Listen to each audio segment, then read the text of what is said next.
Legit. Ravenclaw just have to solve a riddle. Anyone can get into Ravenclaw. Here's the thing, right? We've seen people with their windows open. Just hop on a broom. Yeah, also. That's why like, they don't allow first years to have brooms. Aloha Mora, get in through the window. No one's the wiser. There are ways around this. Magic is vast and wide. What I'm really wondering is why was there not more teen pregnancies at Hogwarts? Yeah. Well, because it's not America. Protection is easy in magical world. Well, what a burn, Annie. They got spells for that. Yeah, fetus deletus. Yep. So Madam Pomfrey, I'm not feeling very good. I can fix that. yeah. Give me 5 minutes. Yeah, and like it has been addressed in like some like later games where it's like, I don't think Hogwarts has very good sex education. And I'm like, no, I don't think it does. How do they do that? Very, very young. Just imagine they would have Professor Bruce with a banana, you know. But seriously, how do they survive? Because like they don't learn math.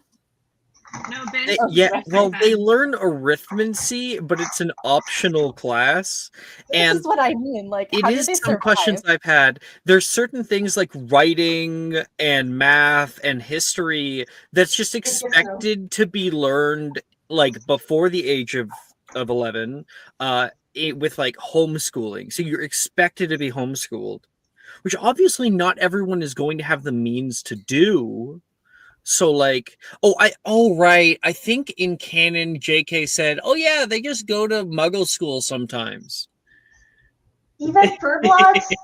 Yeah, no, those purebloods would be like, sometimes. I think not purebloods, but like the majority of all wizard kind are not pureblood. So most of them are half-bloods and stuff. But then you have people like Ron Weasley or even half-bloods who are like completely clueless about Muggle society. Oh yeah, because Ron was definitely homeschooled 100%, and the Weasleys are a pureblood family. If it's not known, they're actually one of the sacred 28 families, the original English pureblood families. I think there's more than the 28. I think the Caros bought off fucking family. Like, I don't like you, so I'm leaving you. So the way I do it, the way I do it is that there's the sacred 28 families, and those are the 28 families that were in like ancient, not I guess it wouldn't be ancient, but like 1,000 years ago, Britain. But there's other families, like if you go to France, there's still purebloods. You go all around the world, there's purebloods, but they're not one of the sacred 28 purebloods. Those are specifically British. So the Caros would have come from Germany or from somewhere else. They would have immigrated from different places. So, what I find just kind of funny is I like thinking that it's just like saying that the Sacred 28 are basically just like the people in Britain being like, we're the coolest ones though. Out of all the wizards in the world, like we should start a special club. Yeah, mm-hmm. That's difficult to sell because isn't there like in China the imperial family is still a thing for a magical society in China? I don't know any Chinese. I saw it somewhere. I don't remember if it was like Potter. Because it might be like fandom stuff because that stuff comes in with the canon. So like the person, the Knott family that wrote the Sacred 28, I honestly think they're like, well, I don't like you, so you're no longer a pure blood in my eyes. Yeah. Well, I mean, that's exactly how white people were created. It's like, we're white, none of you are, we're cool, we're in the group, and you're not. So it's like there is a Sacred 28, but there's probably like 70 pure blood families.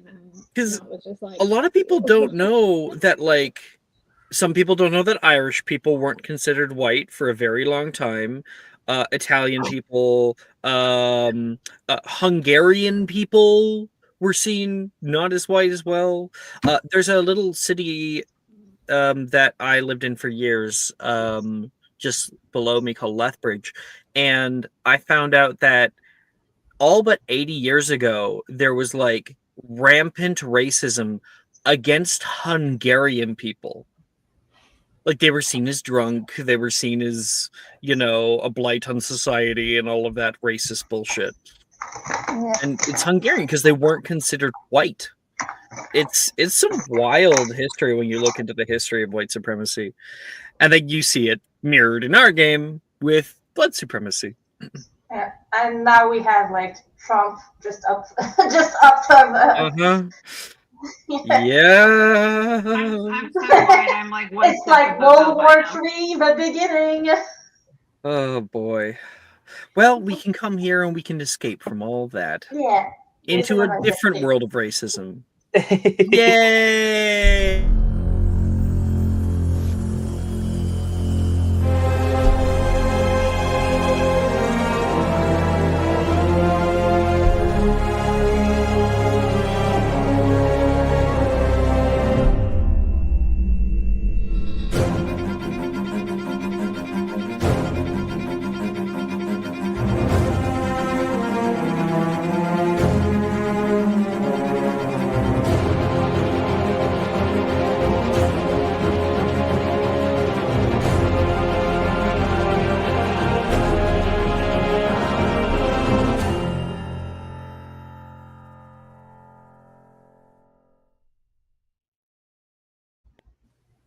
Hello, everybody. Welcome to Magic Mysterium for Thursday mornings. We are officially starting our session 2, even though it's totally session 3. Don't worry about it. I'm a little bit lazy, and it would actually be a lot of work to change all the names. We last episode did our sorting ceremony. We had some fun on the train where we ran around. We saw some crazy bunnies. We saw Violet's amazing ability to change her hair color. we were able to meet one another officially. Whether or not you met each other in the first episode, you did in the second. And now for the official second episode, first impressions. We all got sorted into our houses, got to meet our fellow housemates, ended up going to our common rooms. I think all we have are... Oh, wait, no. We're just a majority of Hufflepuffs and Ravenclaws, isn't that it? No, Gryffindors it's and Gryffindor and Gryffindors and Ravenclaw, which I don't think has ever happened in my It's games. the nerds and the jocks. Yeah. And Yeah. it's just Violet and Yuji, I think, that are Gryffindors. Mm-hmm. The rest are Oh, Ravenclaws. that's still a significant portion. Either way, it's a lot of people. So we can sit back, relax, become re-immersed into this world. The Great Ravenclaws Hall were at high school. Hogwarts is alive with the hopeful chatter of first-year students. The tables filled with an enticing breakfast array, and the air is scented with the sweet aroma of freshly made food. The tables are adorned with plates of eggs, bacon, and to everyone's delight, steaming waffles topped with whipped cream and berries. Golden morning light filters through the grand windows, casting a gentle glow over the faces of young witches and wizards, eager to embark on a new magical journey. Today is your first day of classes, and the kids around you seem to be in high spirits. At the Ravenclaw table, Brett quietly sketches the scene before him, capturing the essence of this significant day with a smile. Nearby, Darcy at the Gryffindor table is engaged in cheerful conversation with Mr. Logan Peel, who's adding his own boisterous enthusiasm to the mix. Delilah laughs heartily at Wilfred Gideon's attempt at humor, getting off on the right foot. The class clown is already drawing attention. Macy seems to be enjoying herself too. She savors her waffles with unabashed delight. Nearby, the Slytherin table is already awakening with the latest gossip. Shut up, Gemma says to Ernisia. She nods with a sly smile. Levi offers some of his banana slices to Taylor, who takes them calmly. You look around the room. Plates are filled, laughter resounds, and the promise of the day ahead fills every heart with a bit of anticipation. The magic of Hogwarts has finally begun. We're going to decide who we start. Maeve. Maeve. Where are you in this crazy scene? What are you doing right now that's interesting? I think that I had learned from mistakes last night at dinner and left Murphy up in Ravenclaw Tower. So I'm just trying to subtly stuff some meat and stuff into a napkin, and I'm shoveling food in my face so I can go back to the tower and feed him before classes start. So, you're in Ravenclaw. So, Vika, you can see Maeve, and she is just stuffing her face. Putting stuff in the napkin. I think a few people are looking over like, ew. It is not a race. You aren't going to win. If it was a race, I'd be winning anyway. Saoirse says. I'm going to hit the books before our first classes start. Can't afford to fall behind, you know.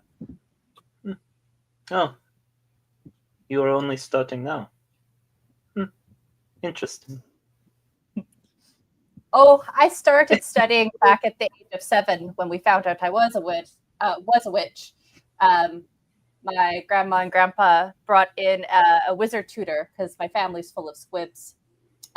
But now that I've gotten here, I've realized there's just so much to learn. So got to hit the books.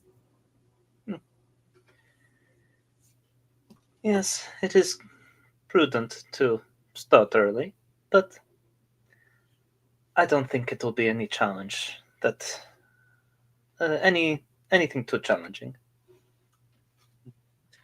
Any kind of any kind of self-respecting Ravenclaw would take the time. Although I'm not sure right before classes. What, you didn't have any time on the train? Or before? Janice says to you, Maeve. Oh, I was too busy getting to know all of our fellow students on the train. I guess that makes sense. And she... And getting attacked by Dumbo. You notice that she is avoiding much of the breakfast array. Ends up with like some like soybeans and some toast. Janice isn't eating any meat. I look over and say, "Oh, Janice, are you a vegetarian? Did you let them know? I'm sure if you let them know, the kitchen will cook up something special for you." There's nowhere that we could send owls to the kitchen. We could send owls to the kitchen? I can ask for chocolate chip pancakes next. Ray, at this outburst, Ray, who is not a morning person, will just growl and say, indoor voices, please. Do I spot a prefect at our table with us? They would be down the way. You know that you saw, like, Billy has a lot of siblings. She would probably know people in Ravenclaw. I yell at the top of my lungs, "Billy! I'm right here." She's like 2 people away. Do you know how to get a message to the kitchens? It looks like Janet can't eat what's on the table. Janice. My name is Janice. So sorry. Maeve McCool, and I stick out my sticky hand. I think like Janice is gonna make a charisma saving throw. No. I'll shake your hand later. She says. And Billy says, Quinn, sup, Belle? You can hear like down the way. Do you know how to talk to the kitchens? Yeah. I think gonna be like, Terrence is a friend with a few of the Hufflepuffs. He'd be able to help you. Sure, I can get the letter over if you need to contact them. She says toward Janice. That's very kind of you.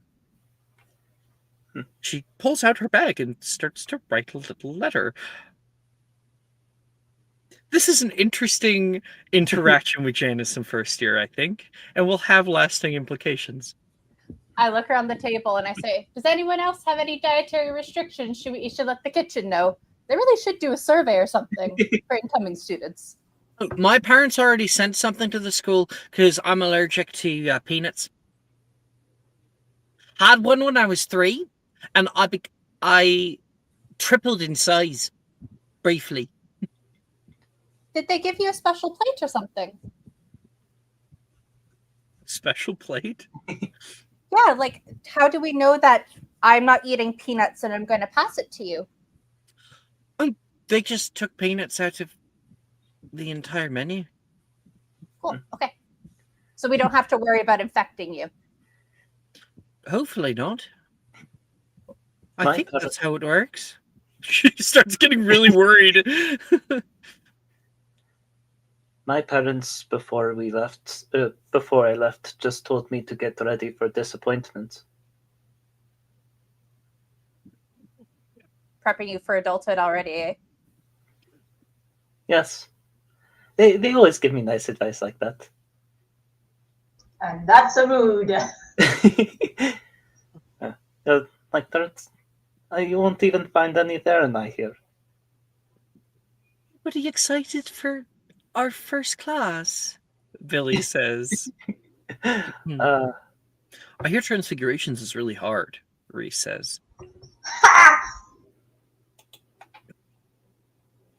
Everyone turns is like, Ray? Why are you laughing? Year stuff. Hard first year stuff. Ray, do you know a bit of Transfiguration already? What my 3 huge books on Transfiguration on in my room weren't a hint? Yes, but study does not necessarily equal application, even though maybe many of us Ravenclaws think so. It's not like any of us would have been able to cast anything yet. You're not allowed to cast magic outside of school. All right. And no one. All right, and I certainly wouldn't do something that I'm not allowed to do. He's like, after getting her wand that one day, was in her bedroom, like, yeah, playing off with it, trying to get different spells off. Anything's legal. Oh, sorry, go ahead. I was just gonna say, Maeve is gonna like sneak away from the table while people are distracted. Totally. You can go up and feed Murphy. And Vika was just going to say, like, there are no rules when there's no cops around. I think Drusilla looks over toward you like, respect.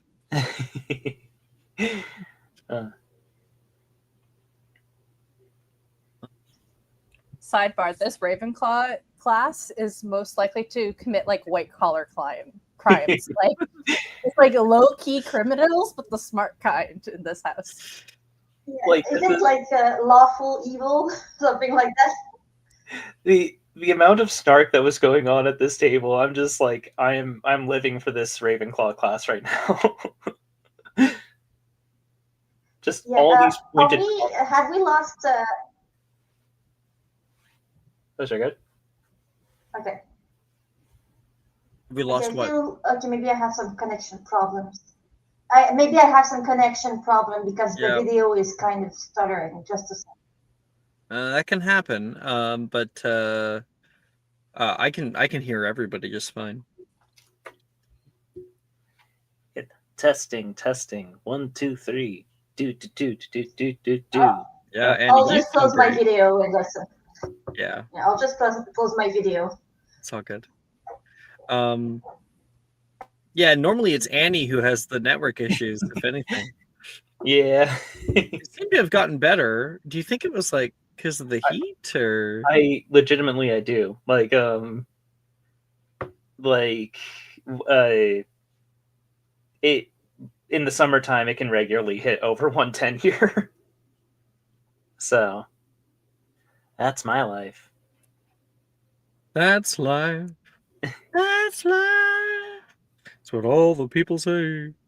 Okay, so that is Ravenclaw, Yuji, or Violet.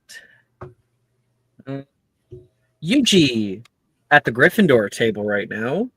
What do we see? What is our camera when it focuses in on what Yuji's doing? What is he doing that's interesting? Fuck, I was hoping we'd start at the common table, common room. The common table? Yeah. Common So there's 4 house tables and then 1 common table in one the common middle. table. There's 13 Mhm. people and one big guy with long hair just sitting out there with his friends. It's a Mhm. supper, I believe, the last one. Um, I imagine, and like, I imagine the Gryffindor table is kind of spoken for, and Yuji's is sort of like coming in late, like in more athletic wear. Like I imagine he went out for a run because I looked it up and I don't know Mm. how like Hogwarts students work out, but I really wanted him to be Yeah, working the out. stairs Well, yeah, but like mostly. that's just cardio. There's no like Yeah. It's do calisthenics, you see very many swole wizards? and No, that's they're all and cardio people. and You know, and like Michael Jackson once said, be the change you want to be. I'm gonna be the man in the mirror. So that's not. I'm or whatever he said.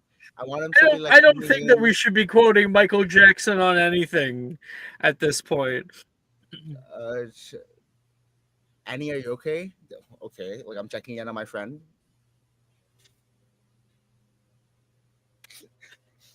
Are you okay, Annie?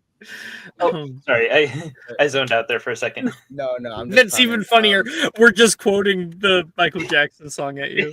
Annie, are you okay? I imagine he's sort of like coming in with like to the breakfast room. He had Hey, woken up like an hour or so earlier, just part of his routine, and is like coming into the great hall for like some water, and is just dude, not. it's like already half gone. Where you been? Logan says, seeing you walk in. Huh? Is it? I woke up this morning, you already gone. I went out for my run. I'm not done with my routine, but I forgot we have breakfast. I usually just get leftovers. You don't eat breakfast? Oh, like Yeah, sometimes my parents get lazy too. Nate says, and he's going to be like, I saved you a few of the last waffles if you want some. waffles. And he puts down a little steam. He like takes off a plate that he put on top, and they're still steaming a little bit. His mouth like salivates a little bit as he looks down at it. Oh, looks really good. A little bit of drool. Yeah, thanks so much. Darcy Um, says, I just hope that they treat us like this every day. me, me too. This is for me. This is for everyone. No, it's for the dogs, Logan Where? says. Yes, it's for you. Take a seat. Okay. He looks unsure, and then he sits down and hesitantly, just sort of like a Victorian child being offered a Dorito for the first time, eventually takes his first bite. But once he does, he's addicted and he's just like eating voraciously, like, oh, he devours these waffles. There's only a few, man. All right. Here's some OJ. Yank that. Glug glug glug glug. Yeah, Violet, you look over and can just see like the little Adam's apple, like glugging all of the orange juice down. Please aim to your left. What? Oh, burp. Sorry. I don't know what came over me. I don't normally eat at this time. Meanwhile, on Violet's plate, you've been able to see that Violet has started to build her waffles into some kind of structure. What kind of structure is it, Cecily? Oh, you absolutely don't. Hogwarts. It's a dragon. She's making a dragon. Oh, you're kind of muted here, like you're talking away from the mic or something, or the mic's covered. You said dragon? Yeah, she's making a dragon out of waffles. Yeah, we cannot hear you very well all of a sudden. That's weird. Hold on. It's like your microphone is on the other side of the room. How about now? The exact same. Hmm. I'd check your input if it suddenly changed or something. It worked good last night. Hold on. Is it like if it's a tablet? Is it lying flat or is it angled? It's up like a laptop. It's a laptop. No, it's Yeah, up. you were just fine last night the whole time. So yeah, you're using your tablet right now on the app or something. Yeah. I mean, the last time I had this issue with like where I sounded like if I was far away, changing browser helps sometimes. Yeah, I was just about to say what for her, like just tried leaving and coming back or hard resetting the app.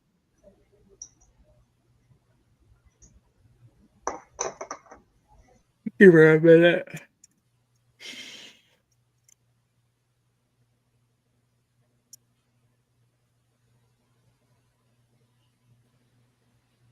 Hello. How about now? The exact same. Damn it. Okay, You sound so far away. I mean, it's too bad. Like I can barely hear you. You might want to try maybe just maxing your audio, like your mic audio volume. And audio. Sir, I just maxed it. Go ahead, try talking. Hello. Like even maxing, it still sounds like you're very far.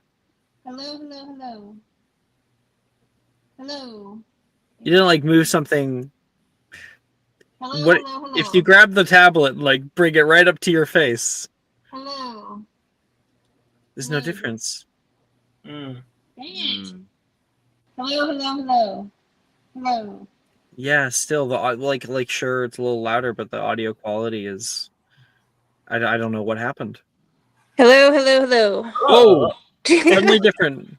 Yeah, I can turn that down. It's good quality. What happened?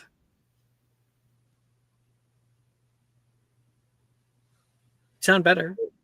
A magician never reveals their secrets, Alex. Cecily, are you here?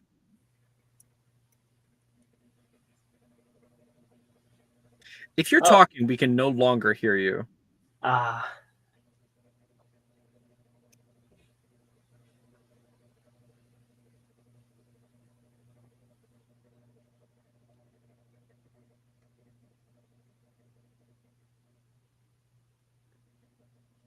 Okay, now she's left.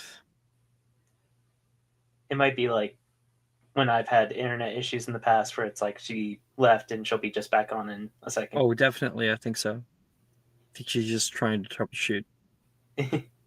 We've all been there. Unlucky time for that to check out.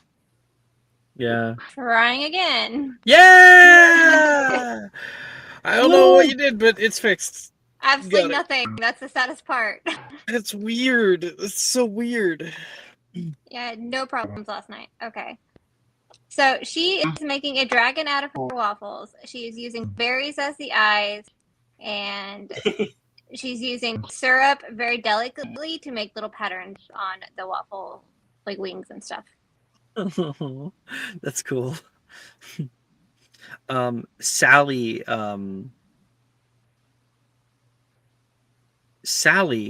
on her own is making like a little person out of eggs and ketchup and slides that person underneath. And it's a person like in agony, writhing, and there's blood coming down from the outside of it. I think it's good. She's gonna take it and she's gonna like smash the dragon over the egg person, like crushing them. Nature's scary, Sally says. Nature is beautiful. Nature is beautiful. So yeah, Yuji, you see this. I imagine Yuji tries to take part of her waffle dragon because he's in this hurried rush to eat, and then she's gonna smack his hand. He would not He would. steal from anyone. Even in his like frenzy, he has the wherewithal to have spatial awareness. That's good. Well, anyway, yeah, she's just playing with her food. She's not eating. You guys all ready for transfiguration class? I'm ready to blow something up. Ray is so ready. Yeah, but there's been some kind of prank or something because somebody misspelled his name, Sadie says, looking at her first year class schedule. What'd they spell it as? I think she can't say it aloud. She gets kind of blushed.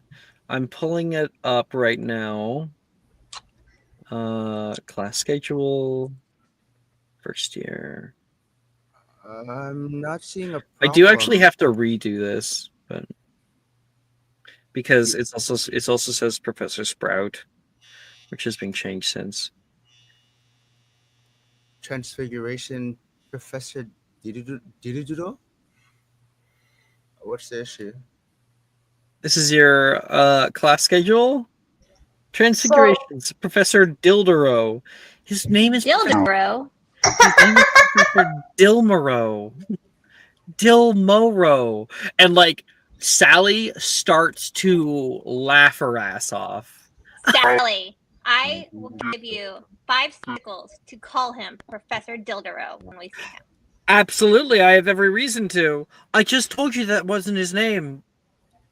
It is now. Who am I supposed to be believing? You, Sadie, or the school? He says. I mean, the school wouldn't lie to us first years. Right? Sally says. And kind of gives you like a little fist bump, like, yeah, we're on the same page here.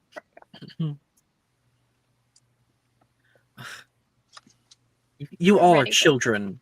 Duh, Sally says. Violet's gonna blow her a kiss.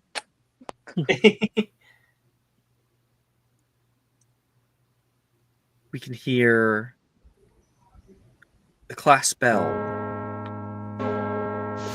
ring overhead, and the food all disappears before Violet's able to eat anything. Oh, my dragon.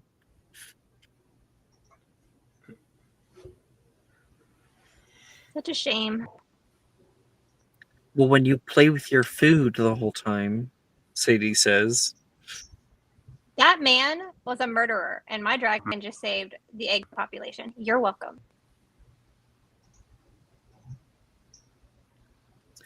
I think Sally's like, I want to be, like in her mind right now in the background, it's like, I want to be friends with this girl. Can I just say something? Can I just say something? I think since Ray is very much not aware of like things, underlying stuff, she will take the name on the schedule at face value and really actually believe that is the name of a teacher. Why would you? not even see like that there's an innuendo in that typo. So Yeah. she will address him like that. Mm-hmm. Mm-hmm. Okay. I guess the kind of fun thing that we get to do now is I get to teach you about how to think about school, because I'm going to talk about moving between classes and where we're going, and you guys need a bit of an initiation when it comes to how the school all works. So, give me a minute to oh, over here. There we go. Yeah. And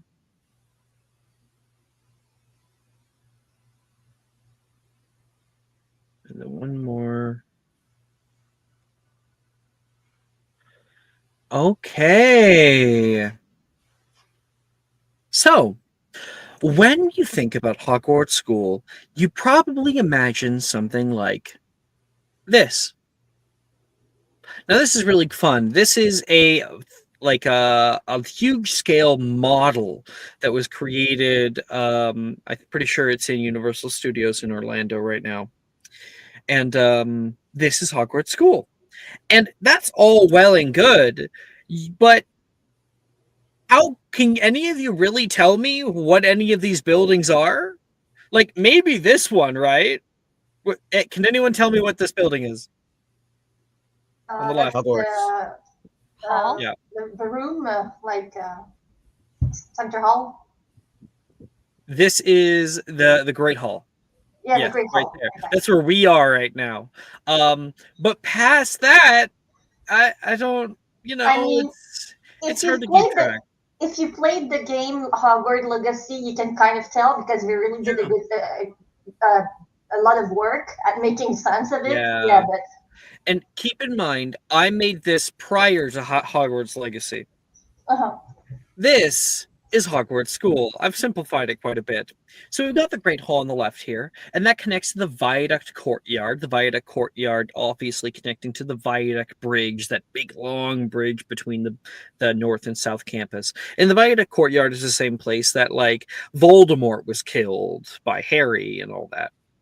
And then connecting to the Great Hall, we have Ravenclaw Tower. This is Ravenclaw Tower, the big fucking thick one. Hey, Unlike how Ravenclaw one will of the win. movies insinuates, Gryffindors do not go, like, their common room is not in here.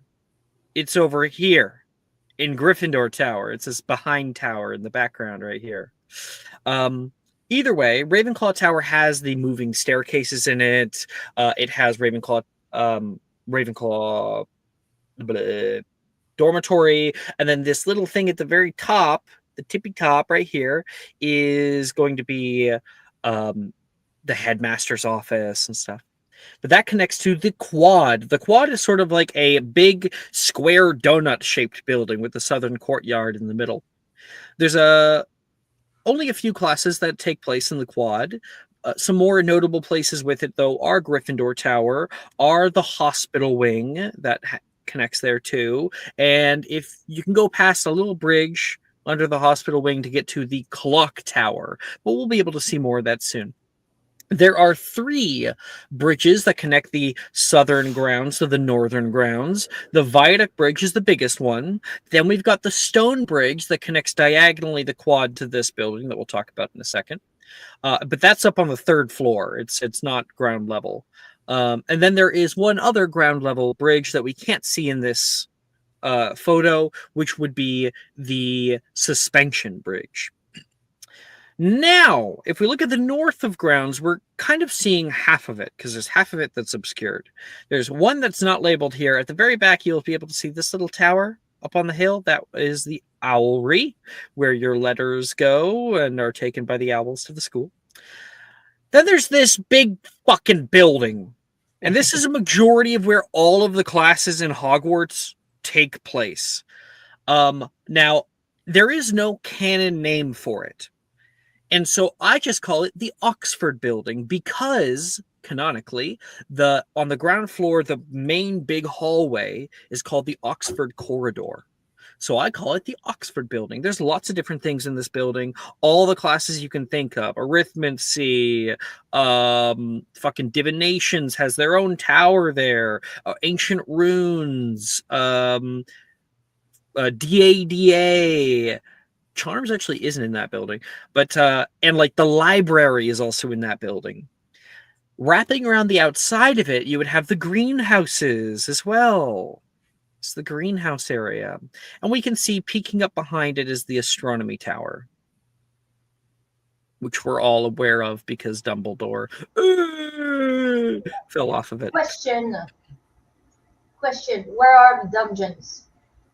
Underneath. Underneath. Okay, so all over, or just under one building? I actually have maps to show you. Okay. So I have a top-down view of this, which shows a little bit more. Oh, whoops. This is our simplified Hogwarts map. So just like before, we see the Great Hall, the Viaduct Courtyard, Ravenclaw Tower, the Quad, Hospital Wing, Gryffindor Tower, Clock Tower, and now we can see the Clock Tower Courtyard. The Clock Tower Courtyard connects to that wobbly wooden bridge out toward the Standing Stones. We can see this switchback stone steps that move down to the boathouse as well. We can now see the suspension bridge, the Oxford Building, the greenhouse area, and an area we couldn't see before because it's only one floor for the most part. The North Courtyard area, also called the Transfiguration Courtyard. That has a few different classes in it, including Transfiguration class. And if we want to see an even more detailed version, this is my very detailed version. I made this. It has every single class and where they all are and everything. It's a lot of fun to peep through and see if you can find different details and stuff. Now, I do have, and since it was asked, I'll pull it up. I do have all the other floors of Hogwarts as well. You can find this in Hogwarts map in the reference categories. And here is the dungeons. So obviously there is no canon map I can really go off of. This map was created using a blueprint from the Half-Blood Prince movie. And then I added onto it a lot. But the dungeons I just sort of had to make up based on what the canon was. There was kind of a North Dungeon area and a South Dungeon area, and the South Dungeon area didn't have much. North Dungeon area had a lot more. And then the Slytherins could see into the Black Lake, which didn't quite make sense. So what I did is I had to put them right there on the cusp of the lake. Yeah, you'll see the kitchens, Hufflepuff common room, entrance dungeon, Slytherin common room, and lots of places, lots of different stairways that lead down into here. Lots of mysterious places, and also the potions class. And yeah, there's this tunnel right here you can see that goes to the Owlery. So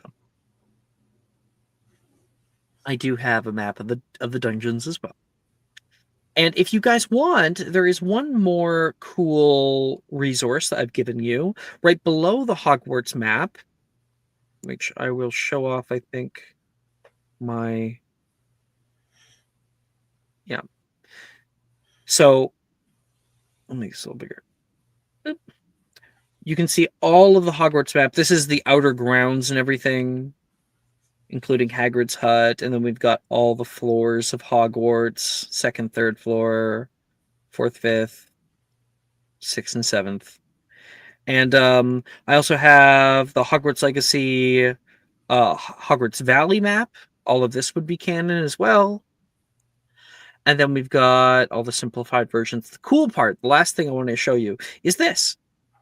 So I actually grabbed concept art or pictures from the movies of all these places. This is the Viaduct Courtyard, which we'll remember. The Great Hall, of course. You can see what building that's in. The Viaduct Bridge. This one's actually from Orlando. Ravenclaw Tower, the big thick boy. The Quad. This is the interior of the Quad. So if you remember this part of the movie, that was the Quad. That's the Quad. The one where he's going through like all the tapestries and the pit photos at night, that's the Quad. The girls' bathroom, That one's also in the quad. Gryffindor Tower. This is an actual shot of Gryffindor Tower. Right there. So the Gryffindor common room is up here.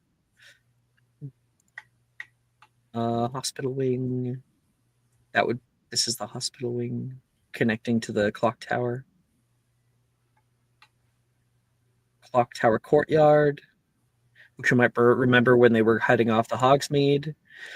The suspension bridge was a surprisingly difficult thing to find pictures of at the time.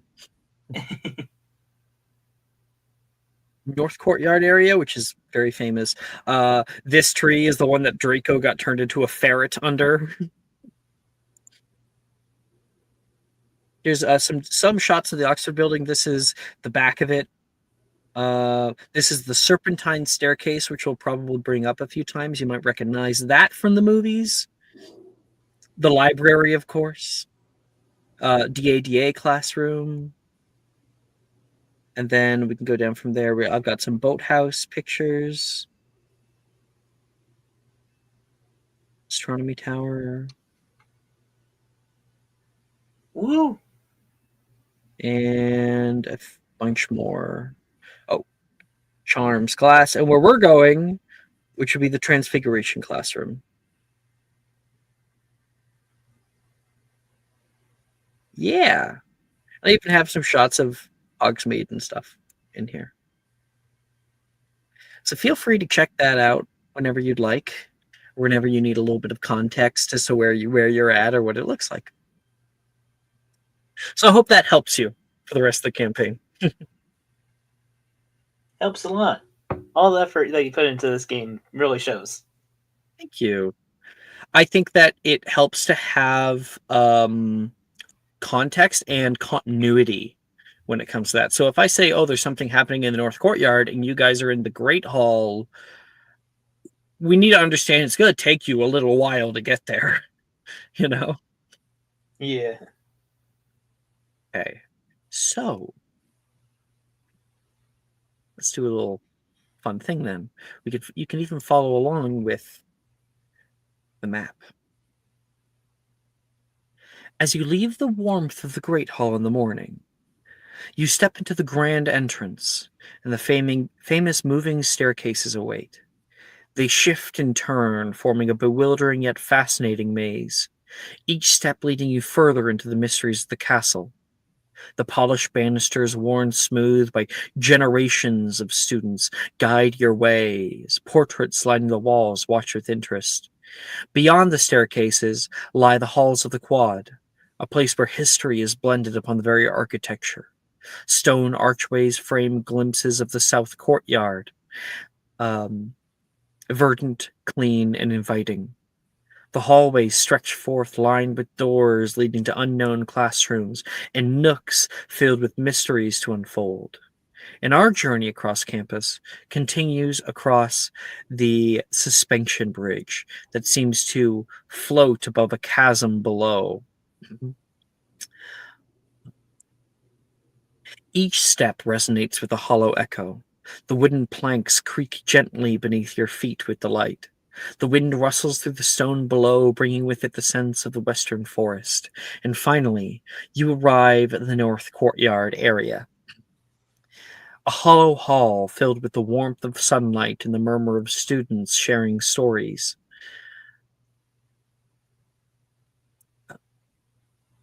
The courtyard is framed by high stone walls, vines trailing gracefully, and open archways revealing tantalizing glimpses of an old fountain and a willow tree nearby. Students gather under its boughs, and you would head toward Transfiguration. You could probably pull up a higher quality of this on the website if you wanted. I mean, on Discord. You can see more. A door on the left-hand side of the hall beckons, leading into the Transfiguration classroom. And as you enter, you can see the room greets you. Desks are neatly arranged, waiting for you all, and the walls are adorned with intricate symbols and diagrams. 1 second.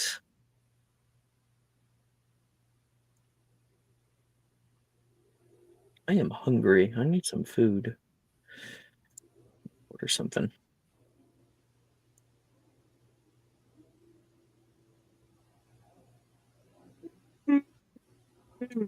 Yeah.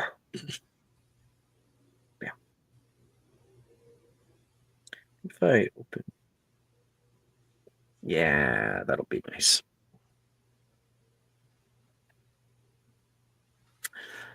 Rows of 2x2 wooden desks stretch across the room, polished and worn by years of diligent study. At the front, the teacher's grand desk sits with less than neatly stacked papers. Groups of students gather, some perched on the desks, others standing in clusters, engaged in animated conversations. Their laughter and voices fill the room, mingling with the soft rustle of others taking seats, gathering books and supplies. When the chatter is cut through by the tapping of shoes upon the ground, tap, tap. Entering the room, the teacher arrives. All right, everyone, find your seats. Find your seats. My name is Professor Dill Moreau. He writes his name on the blackboard, punctuates his I with a definitive tap. And I will be your transfiguration feature for the foreseeable future. So I suggest that it would be best we got off on the right foot. He turns around. Professor Dill Moreau presents an intriguing figure as he turns to the class. His appearance is a blend of scholarly elegance and possibly endearing disarray. Clad in a dark purple overcoat, his apparel adds a touch of formality. He layers it over a corduroy vest that looks somewhat worn. His tie, hastily done up, hangs slightly askew. His young face is framed by slightly messy brunette hair that seems perpetually tousled, as if he's just emerged from deep thought or a bad night of sleep. 5 o'clock shadow graces his jaw, adding a rugged touch to his more scholarly demeanor. Dark bags under his hardened eyes speak of late nights spent in the pursuit of knowledge or something else. Please open to Beginner's Guide of Transfiguration to page 3. Wands be left on desks or to the side or to your sides until the practical portion of class. Now, who can tell me what transfiguration is? Hand. So, we just learned something. Annie called out hand. Or if you're on video, you can also put up your hand. Because Annie was first to say, Annie, you get to add a D6 to the history of magic check that you get to make. Now, anyone else can also put up their hand and also make a history of magic check. Just because Annie was first to say it, she gets a little bonus. Okay. Already on point. I love And I will send you the answer if you get the highest roll. If you get an incredibly low roll, I might still call upon you to give a crappy answer. Yes. But you can always opt out if you're like, I don't want to do that. I'll be like, okay, that's fine. Hand. Mm-hmm. Feel free to roll your history bench check. Yes. Oh, I don't know if anyone's gonna beat Vika. Holy cow! I beat her by half that. Like half her score is mine. Okay. 27. She had a 22. Yeah, but Plus yeah, 5 just is 26. Oh yeah, plus 5. Yeah. Mhm. I have a 2 as well. I never saw a roll from Maeve. Are you doing it right Sorry, now? my brain. Yeah, I'm just remembering how I do this for this game. Okay, so there's 2 ways.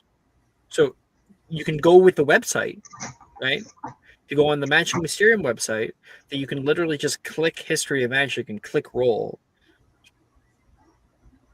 Do you have that bookmarked? Oh, Yes, you got it. There you go. You got an 11. So he looks over all the many people out here. Yes, Miss. He points out toward Miss Annie. He doesn't seem to know your name, though, directly. I think Vika doesn't respond at first. Like she keeps holding her hand, just like no, you got this. He like rolls his eyes, looks on the attendance sheet. Miss Vika. That is my name. Transfiguration magic is the art of changing the form or appearance of an object or being. It involves the alteration of the object's molecular structure, transforming it from one substance to another, or reshaping it into a different form or construct. So I am the essence of transfiguration. Violet just shouts out and goes for the classroom. Wait. What did you say? I didn't hear. I only heard the end of the sentence. I am the Say it again. essence of transfiguration. I am the essence of transfiguration. I think Dil Moreau says, if you have something to say, hands up, please. Yes, that is very good, almost word for word from the textbook. 5 points to Ravenclaw. And 5 points are granted. Ravenclaw is incredibly likely to win almost every single year. Bird Squad Look at Sally represent. roll her eyes.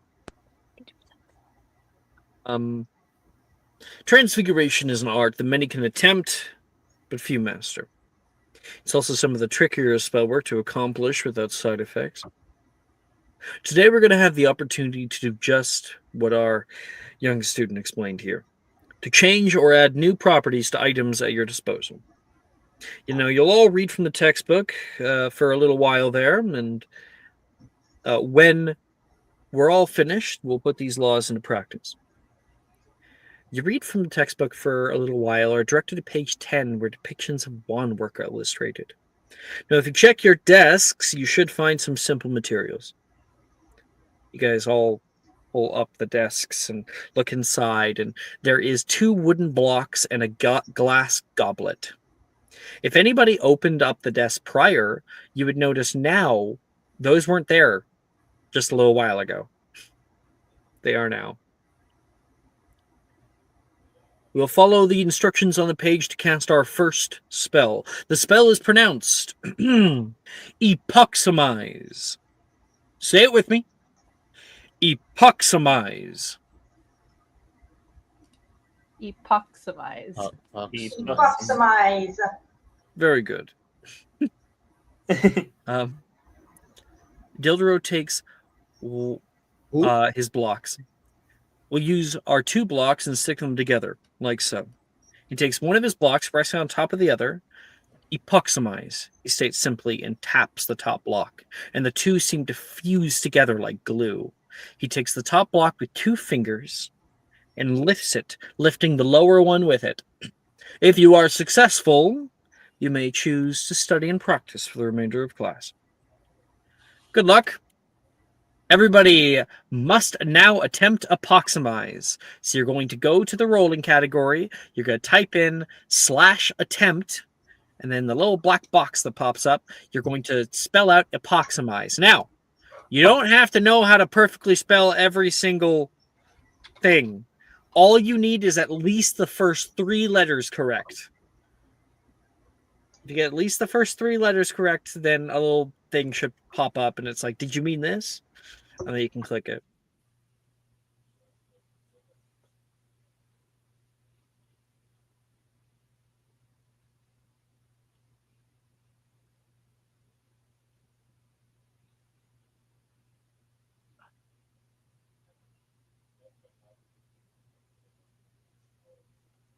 Some pretty good rolls so far. Woo! We have a lot of good transfiguration Keep wizards. up my skills.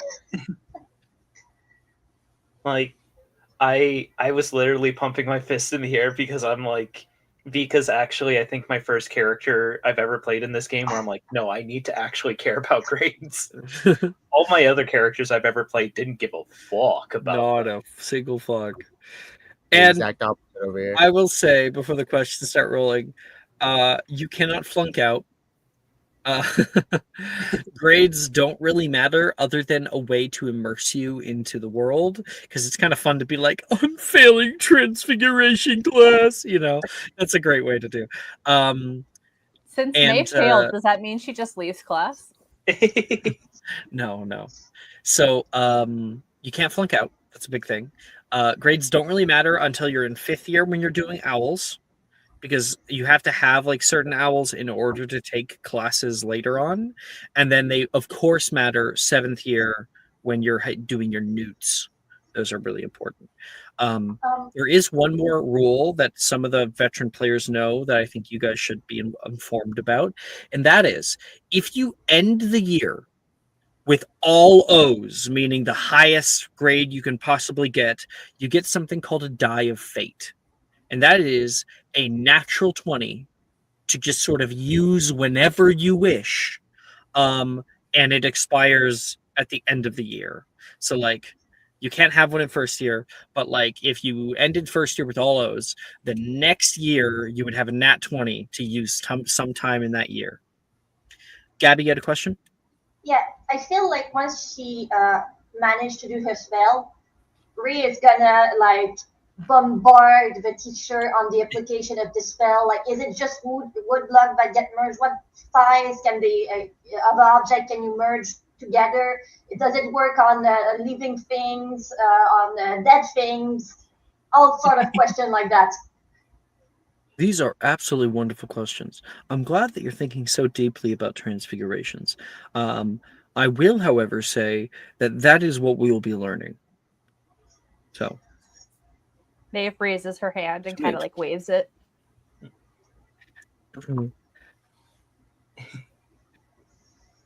Takes a little breath. Yes, Miss Maeve. You can see he's like he steps over toward your desk, but his eyes are kind of darting around toward the other students around you, trying to monitor other people who are trying to cast. I was unsuccessful, Professor. How do I do it properly? Were you not paying attention? I was paying attention, but it Do you didn't have work. a textbook? Yeah. I might recommend you read it. And he's going to go up to the front. Cool. This professor is not helpful. Good to know. This professor is a little bit of an asshole. You will quickly learn.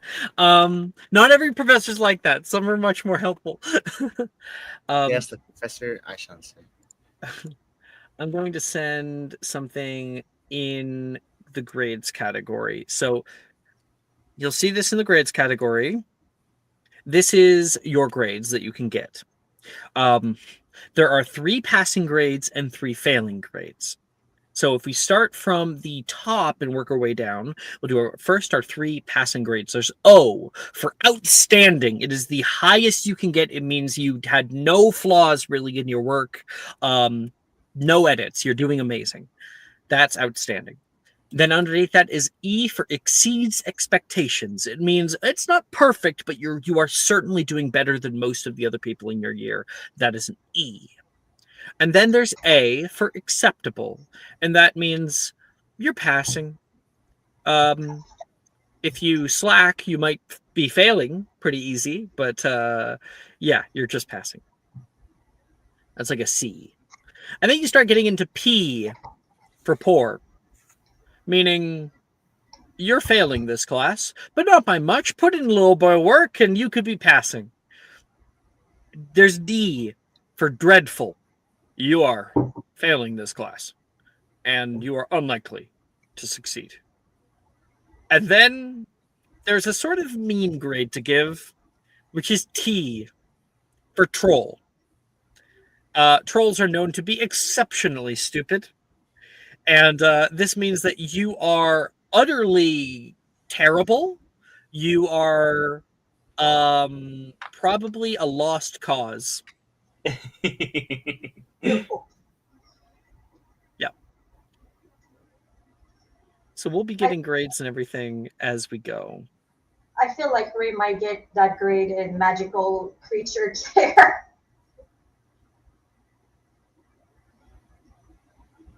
Okay. So I'm going to go through each person, and I'm going to ask you what you got, and I'll give you a little grade, and then we'll do some more. So, UG, what'd you do?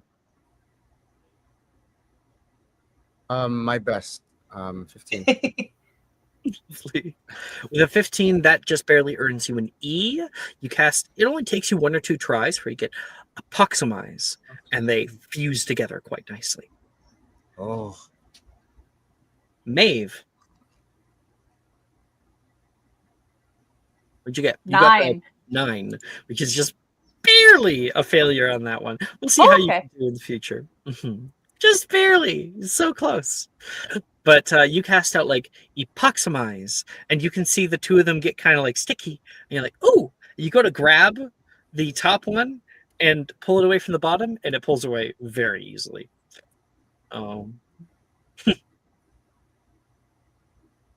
Other people are using like super glue. Yours is more like hardtack. That's Maeve. Violet. A 20. You get it on your first try.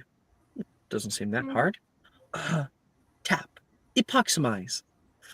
They fuse together. Cool.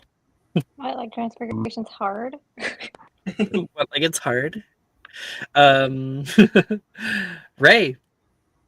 Okay, so I feel that Ray is finding this very inane because it's first level stuff, so she's not very like trying her best, and she got a 12. That's Ray. Yours goes just fine, and then lastly, Vika. Vika also got a 12. Okay. Nobody failed too badly, at least with the players.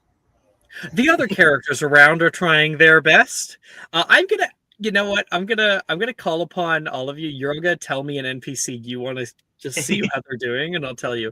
Yuji, who do you want to check on? Rin. Rin. Rin is trying out. She's getting some struggle with it, but next to her, there's a boy. It's Levi is helping her out. In the textbook, it says you have to hold your wand like this. Oh, and I didn't even read that. She says. Lots of people are just skipping. Maeve? Nolan? Yeah, Nolan. that was the one I wanted to check too. Nolan is certainly struggling. He casts out Epoximize, and one of the blocks that he hits goes flying across the room abnormally. I want to try to catch it like while I'm doing my like that. You're like maybe up right now, just coming back from the bathroom, and you catch it in midair. Okay, and I just like I go in front of him a bit exasperated, and I just like put it on his desk like that. Be careful. Thank you, Professor. It's in front of you if you want to try again. Oh, Ray. Thanks. He looks a little nervous about that. Maeve, you can see that. He is not the best at this class. Violet. My man Wilfred. Yeah, I'll leave that to last. Ray. I just thought of a thing that I could say actually instead. I would say, for a blind guy, you have great aim. Why did I almost beam you in the head? He says. Yeah. You actually almost got me. My bad. He chuckles with like a nervous laugh. Vika. Let's do Janice. She's up at the front right now. She takes extra time while everyone else is trying out their spells. She is double checking and writing little notes from the textbook. She's even able to get a few questions toward Professor Dilmero about what's in the textbook. He gives a few small answers, and she applies it to her work. When she finally tries it the first time, epoximize. The two fuse together expertly. Interesting. In the back of class, Wilfred epoximize, he says, and his two blocks catch fire. Whoa! Professor Dilmero goes, Harry-o! And it goes out, and there's a scorch mark on his desk. Hey, Mr. Gideon, did you read the textbook? I might have skimmed it. Professor Dildero, he doesn't know how to read yet. What did you just call me? That's what it says on the paper. He's going to like stomp over toward your desk. Wilfred like stows his wand away, like you're never taking it from me. And you have like your thing out, and he grabs the class schedule.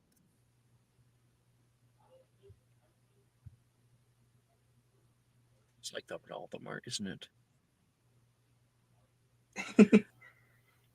What does he say? I didn't hear. Everyone, please look at the front. My name is written on the blackboard. That is the correct spelling. Should really It talk to goes the to other write teachers down then. the right spelling on her like class schedule. Vika writes down on her schedule, or just on her notebook, Dildoro. Dildo. Okay. Should really talk to the Good other to know. teachers, sir. What I did mean, you say? somebody Violet? must have it out for you to put your name like this. I have a few ideas. Some people like to think it's funny. It's not like I haven't gotten it before. He's I know going that's it, to like, why?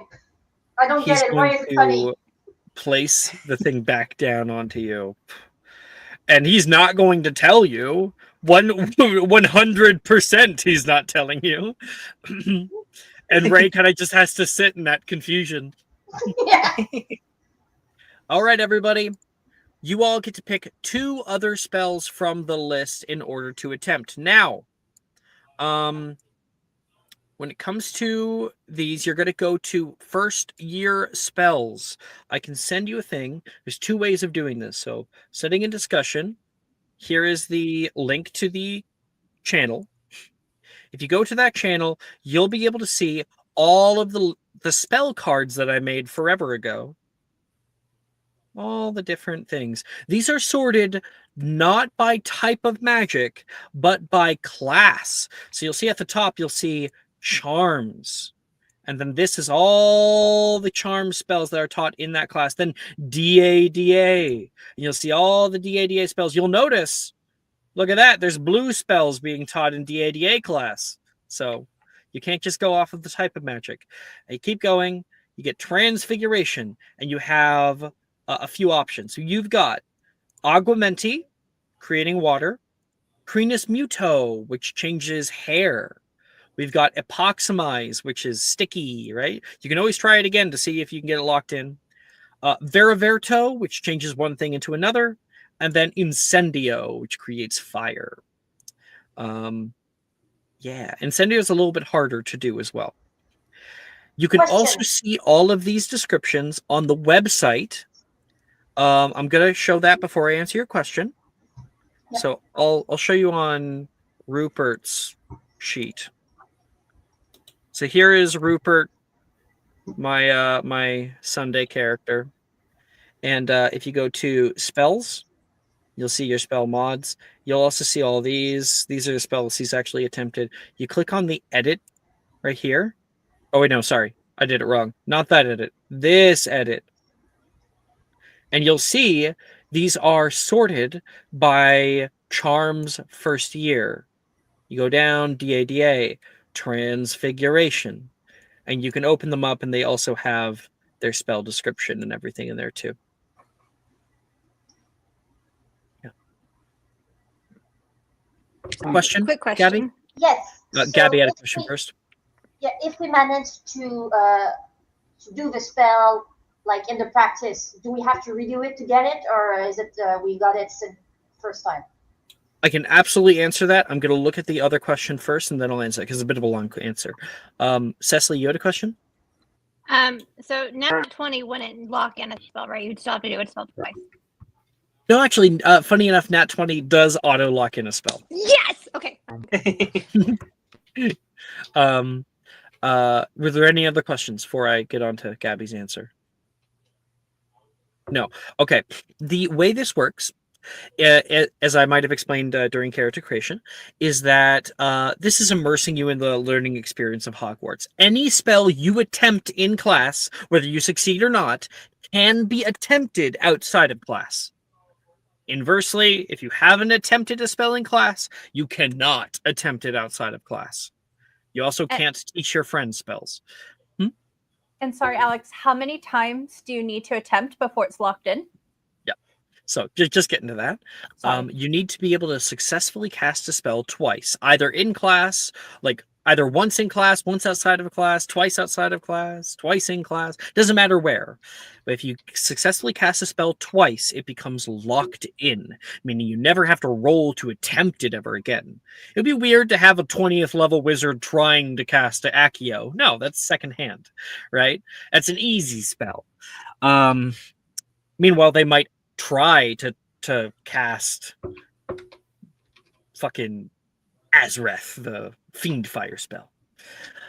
Anyway, so if you want to have more spells at your disposal outside of class, then you select different spells. Even if you fail, you select different spells. But then that's going to mean that you're going to be having to try outside of class. If you lock it in class, then you know for certain that you'll be able to cast it out of class if ever needed. Does that answer questions? Okay. One final thing to note. I'll go right to you, Annie. One final thing to note. The website keeps track of all of your attempts and everything automatically.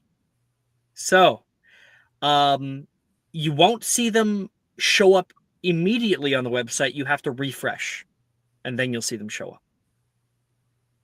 Okay. Annie, question? It's a question for the table. Can I borrow someone's subscriber advantage? I think Chris used both of his yesterday. In fact, I even had to double up yesterday because. So I don't think we have any other subscribers in this whole group. You do have inspiration. I did use inspo, and I rolled I used double check notes and. That's right. That's the thing. I keep forgetting for inspiration.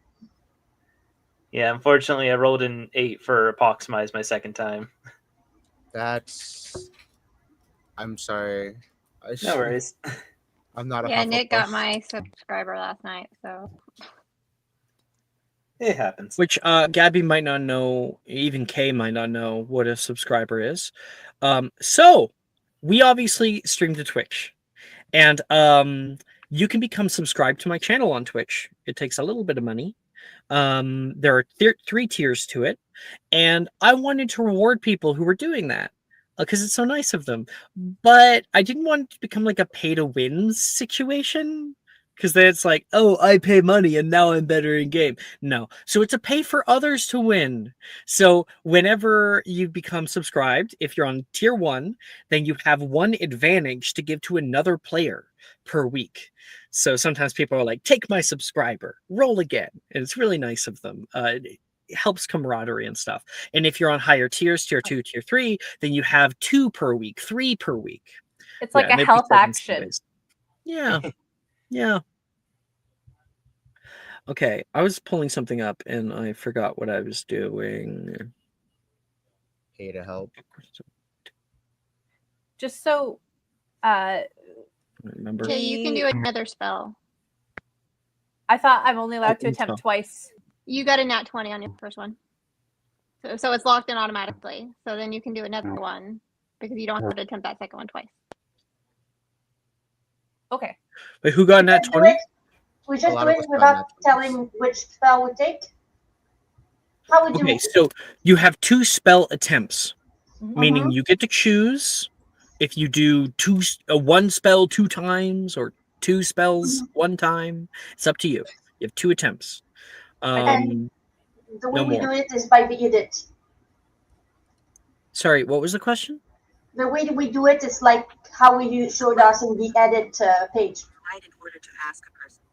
Yeah. So we do like the / attempt and right in the spell name. Okay, great. Okay.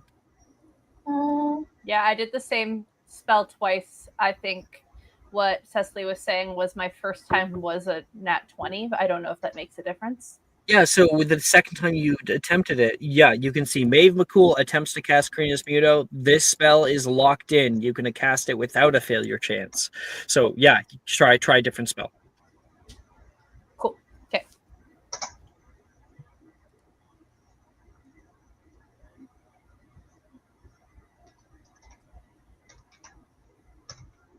and then I was going to the inspo to unclick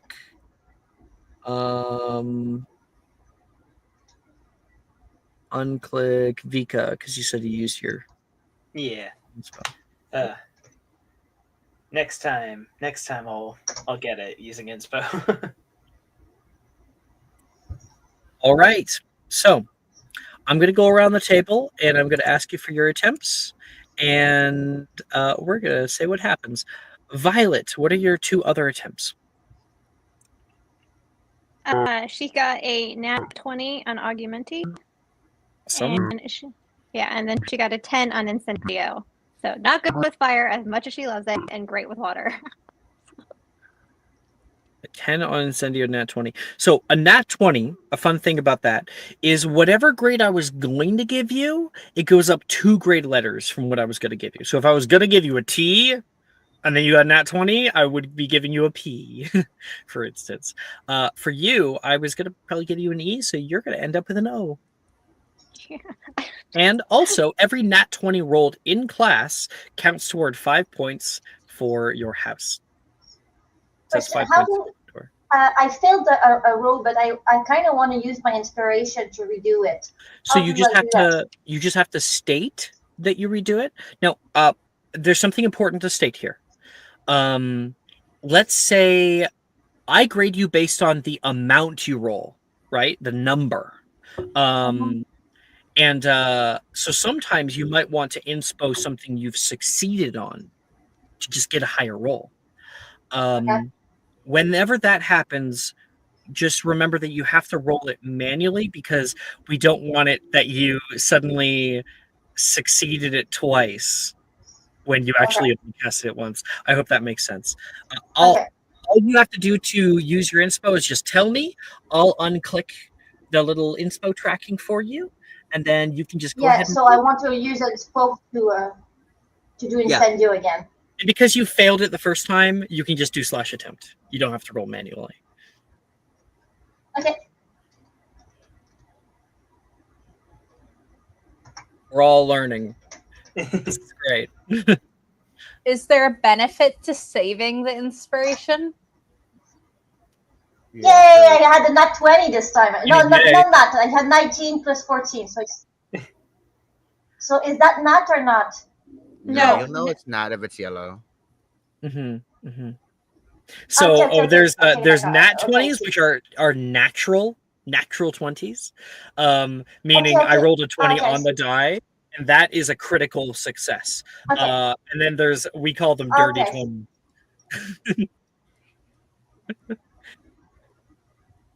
Okay, cool. So anyway, Violet, you're casting out a few different spells, and you can feel your wand itching for a little bit of fun. How do you use your Augmenti that's impressive? Maybe Wilfred creates another bonfire on his table. Is detention a thing in this class? Just wondering. Detention's a thing anywhere. You're in the institution of Hogwarts. I imagine you're going to be there a lot. Maybe if you're lucky, they'll take you into the Forbidden Forest. I feel like she is going to be just messing around with her wand and argumenting, and then she's gonna shoot it straight at the professor and hit him square in the face. If you do that, you're going to not have your 5 house points. I'll tell you that right now. Do you want to? I mean, sacrifice it. Gryffindor's not going to win anyway. Wait, no. Let's think about this. Let's stop being hasty. Violet, who cares about house point anyways? I'm just playing, by the way. You can do whatever you want. You're definitely getting detention, even though you did an amazing Augmenti. Okay, she doesn't have any beef with anybody yet. Dang it. Start one right now. Okay, I'm gonna roll the wheel, and it's gonna hit somebody in the face. It's the 23 students, right? So 23, 24, 25, 26, 27, and 28 for the professor. So 1d28. 11. Oh, okay. Who's that?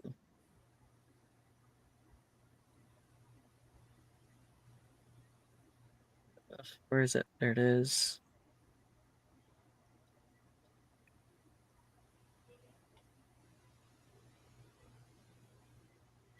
That is Nolan. No! Oh yes! Like Nolan's like sitting ahead of you in the classroom, and so you're like, Aguamenti, Aguamenti, Aguamenti, and there is a stream of water. So normally, like Aguamenti is like a fire hose. It's like. Pfft. Yours is more like a super soaker, where it's just like one strong, with a natural 20, a very strong stream of water that doesn't really arc at all. It's just straight, like a bullet, and it whacks up the back of his head, creating this big cowlick on the back of his head. You hear this little yelp from him as a bunch of other people duck out of the way. Miss Sweeting. That was incredibly impressive. 5 points to Gryffindor. And Nolan is just like, what? Nolan's like, but Professor, I got. She's gonna Sit in the tap back him on the next shoulder. time. Are you okay? Oh, I'm fine. Scared, if anything. She's gonna rub his head. It's so wet. He's all wet on the backside. I'm starting to think that people around Violet really end always there's always someone who ends up wet. Mm-hmm. Mm-hmm. That Miss Sweeting was very impressive. Thank you, Professor. Ray, Sorry, dude. what'd you get? For my Incendio? So for the 2 extra spells, The two I want yeah. what you were doing and what the roll was. Okay, so I first try Aguamenti, and I got an 11, so I kind of barely had it. And then my Incendio, I redid the roll, and the second roll I had 23. Nice. Yeah, because when you do the inspo, it's always the higher of the 2 rolls you're going to take. So if you roll lower, it doesn't matter. You'll just take the first one. Okay. That is... Even though you got 23, your first 2 were both like 10s. So that's going to be an A overall. You're passing. Dang it! Mm-hmm. That last spell, though, what spell was it? Incendio, right? Yeah, Incendio. So you are looking throughout all these. You're like, man, give me a challenge, right? Near the back of the first yearbook, you find Incendio. Ooh, you see warnings.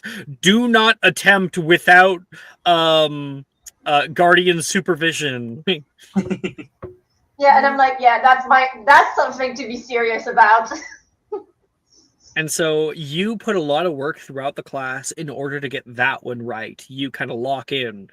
And near the end of class, you give like a flick, and swish upward, Incendio, and flame breathes out the tip of your wand toward the ceiling, but dissipates before it hits anything. And there's just sort of this little plume of flame for a moment that spittles out after. I'll nail it. Next to you, Saoirse's like, well, how'd you do that? I've been trying to stick blocks together for the last hour and a half. Mom, It's like, tell me your secret. well, I mean, as long as it's Oh, you're cutting out suddenly. I don't know why. Can't hear you. Nope.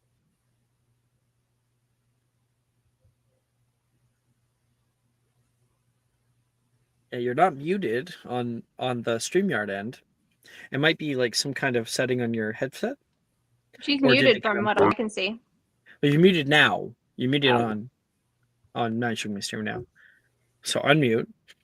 We can't hear you. Hey, talk. it's always a simple information, a simple reason. Cool. Okay. So you said as long as something. Yeah, I mean, like, autistic people, if they're bored, they're not gonna really try it. But if it's in like if they get interested, if they're lucky, and then like it's like magical, and they manage to do it, but they're never able to explain how they did it. Saoirse It's says, like "You're autistic? I thought you're Irish." I just like look at her and I'm like, of course not, a Norwegian.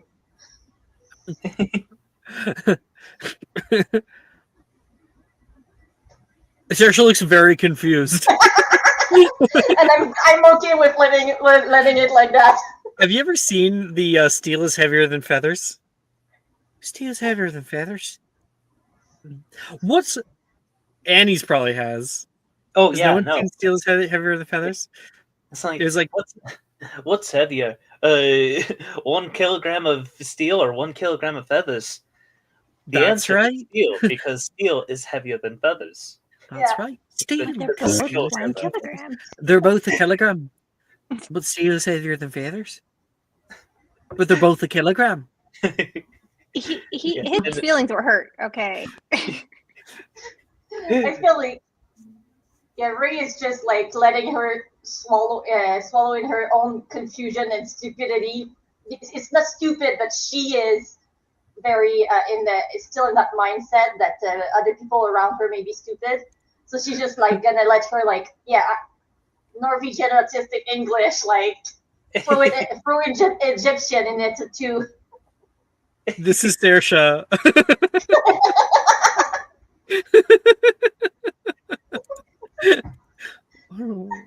I don't understand. Okay. That is Ray. Maeve.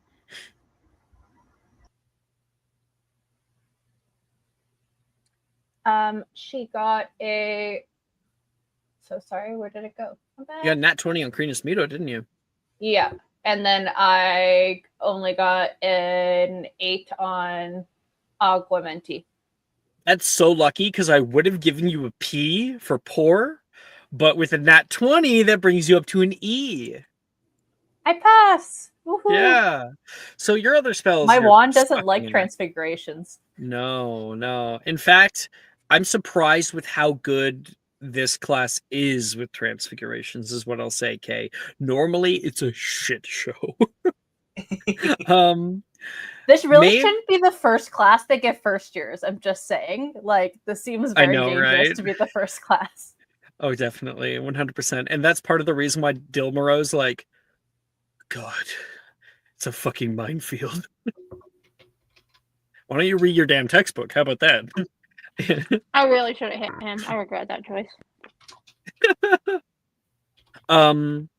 Okay, Maeve, you got nat 20 on Crenus Muto. Crenus Muto changes your hairstyle, your hair color, length. It could give you a beard. It can change any kind of hair aspect. And so what do you change your hair to, or maybe forcibly change another character's hair to? I want to be like the Irish Rapunzel. Make her curly red hair grow really, really long so I can have a giant braid. Which I feel like is something like a 12-year-old girl, especially Maeve, would do. It's like, let me just become a princess with my very long braid. Oh, 100%.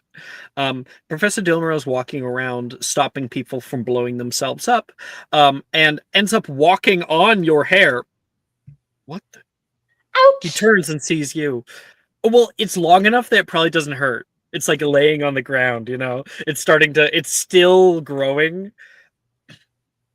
Miss McCool, you haven't been able to get a spell all class. I kept reading the book, and eventually one worked. The method does. 5 points to Ravenclaw. It's very impressive. Thank you, Professor. I've actually never seen anybody get this long. Nor would anybody want to. Seems like a nightmare. And he keeps walking.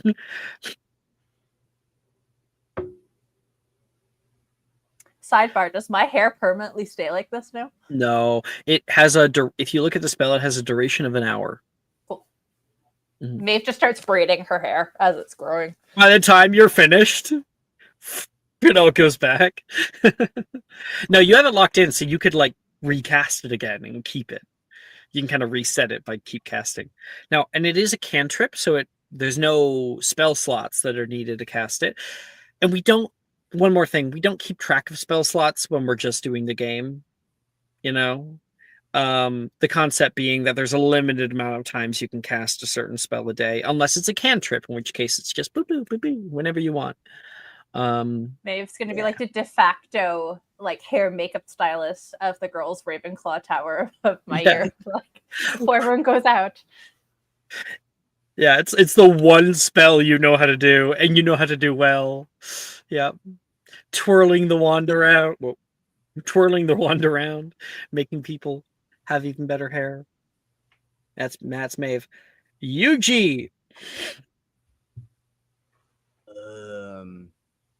I got a Ververto, 28 total for a nat 20, and an Incendio for a dirty 20. Well, that's an O. All right, you got Ververto. You got that glass goblet of yours. This would be a good thing to attempt. Because, well, if you fail, it'll probably shatter. What do you change it into? I cast Incendio in it and make it a goblet of fire. Just kidding. Well, your nat 20 was on Ververto, wasn't it? It was. Yep. I was thinking, like,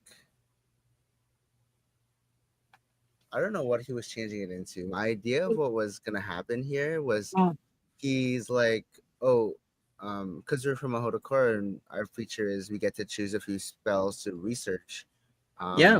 These were his 2 research spells, so he cast Incendio first, and he means to do it in like this enclosed area within this goblet, but I imagine because he's just so nervous being in his first class, says Incendio, and he misses, and he hits the desk. The desk is wooden, and it's now on fire. He's like, and in his panic, he goes, Ververto, but he does so with such a, like, he really wants to make sure this doesn't fuck up. So he casts it at first level, so it's a large enough cube to encapsulate the whole desk, and sort of turns it into sort of like this. What would he turn it into? Like a metal, something inflammable. Yeah, like a statue almost. A statue of the Prime Minister of Japan.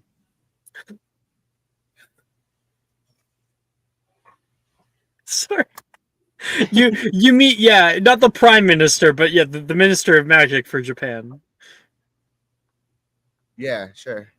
The Ferroverto.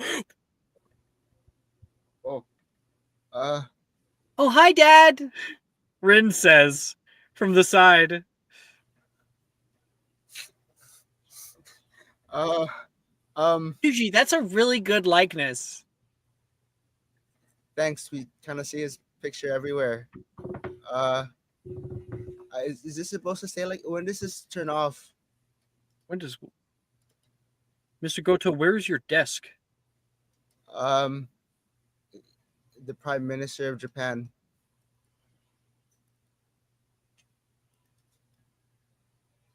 He just points up. He just looks back up.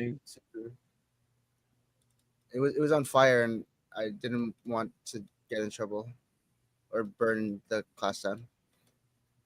Mr. Goto, I'm going to ignore what you just said to me, because this is, I only expect 4th years or higher to be able to make something this big.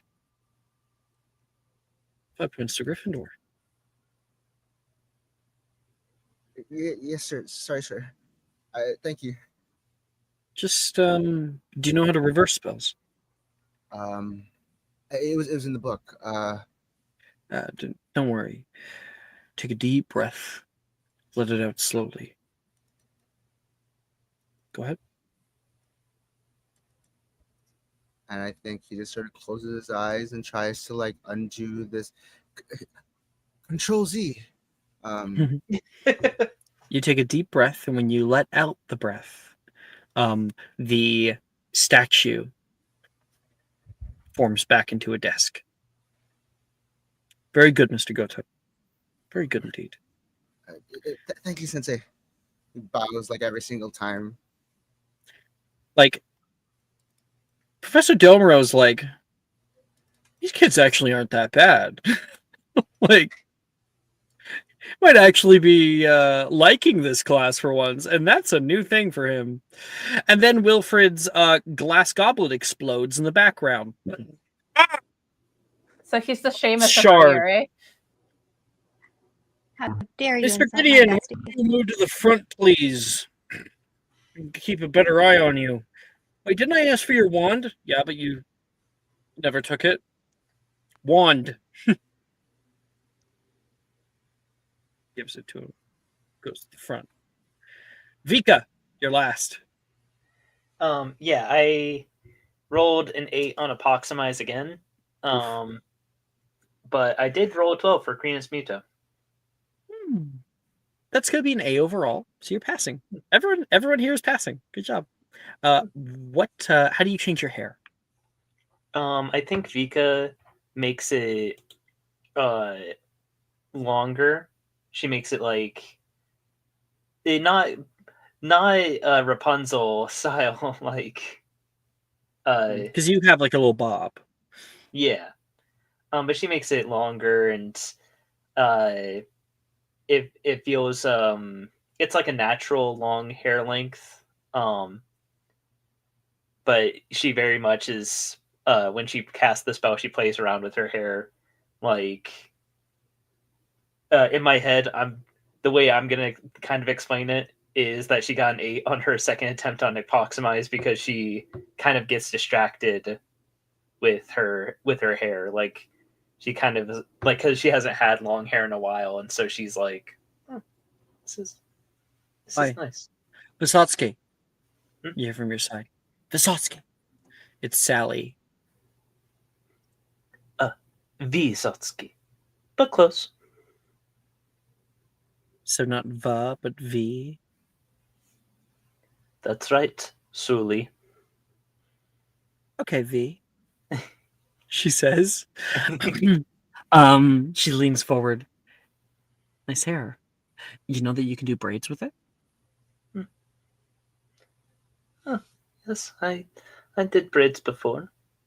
That's a while She's going back. to scooch up toward you, take her wand, and she wraps a strand of your hair around her wand and then casts Crenus Muto.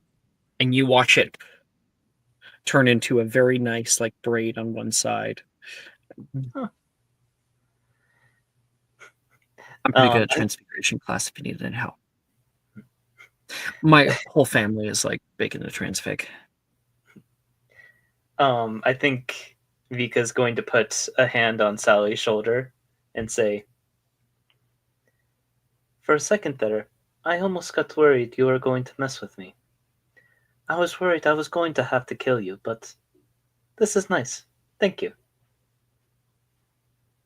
You're welcome. She says, a little scared. But also like, I'm sure she was joking. And yeah. back into her chair. What else are you working on? And she'll kind of go over some stuff with you. She's she like goes like, she's like, all right, I was just going to do another practice Epoximize more. It's no big deal. I've already done it. And then she tries it again. It doesn't work.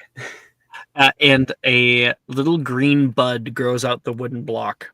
Like a tiny little flower. Aww. That's definitely not how Epoximize works.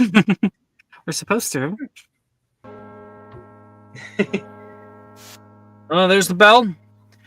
All right, everybody. I hope you've learned quite a lot today. Remember, most of those harder spells, especially Incendio, let's keep in class. You know where it can be controlled. Wilfred, Saoirse, he nods. You got it. Man, Okay. Wilford, what a troublemaker. Yeah, everyone's walking out of class. I think when you say this to Wilfred, he goes, "It's not my fault. It's my wand."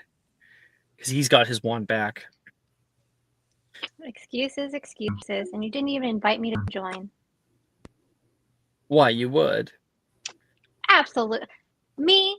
Really? Yes. Well, I wasn't trying to blow anything up. Not then, at least. But next time I do, you'll be the first I go to. Yeah, especially for blowing things up. The next class is Magical Theory, as you can see on your things, with Professor Babbling. And it's just across the hall. You find your next class. Literally, right across the hall. You can look on the map. In Magical Theory class, you learn about the basis behind spell work and the differences in casting styles across wizards, meaning willpower, technique, intellect, and vigor are all taught as canon terminologies to use regarding spell casting. Gabby, you had a question? Yeah, is Nolan still wet going into the other class? He's dried off a little bit, but yeah, he's still a little damp. I patted him down. Magical Theory, there's no rolls or anything, no grades, no play, just a little thing. It only happens in first year anyway.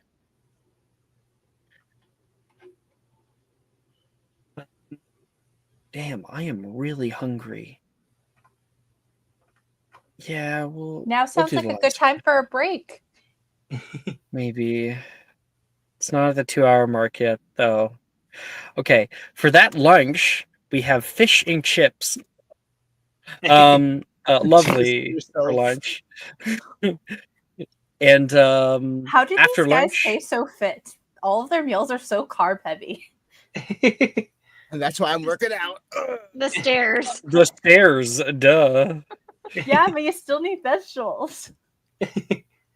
Stairs do it all. It's the first day. I'm sure they Magical metabolism, okay? They've transfigured the broccoli into hot dogs. So it tastes like hot dogs, but you get the nutritional value of broccoli. You mean once it's in the stomach, it transforms back? Exactly. Yeah, the stomach acid.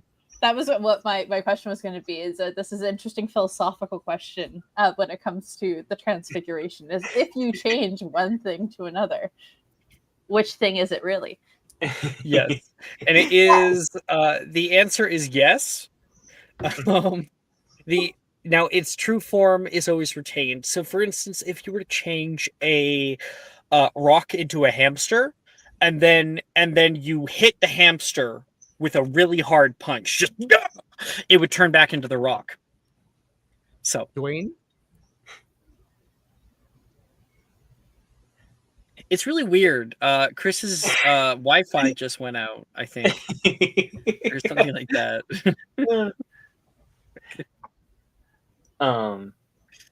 Oh my god, sorry, I'm running late. I missed. My alarm did not go off. Did I miss anything? Just transfiguration class.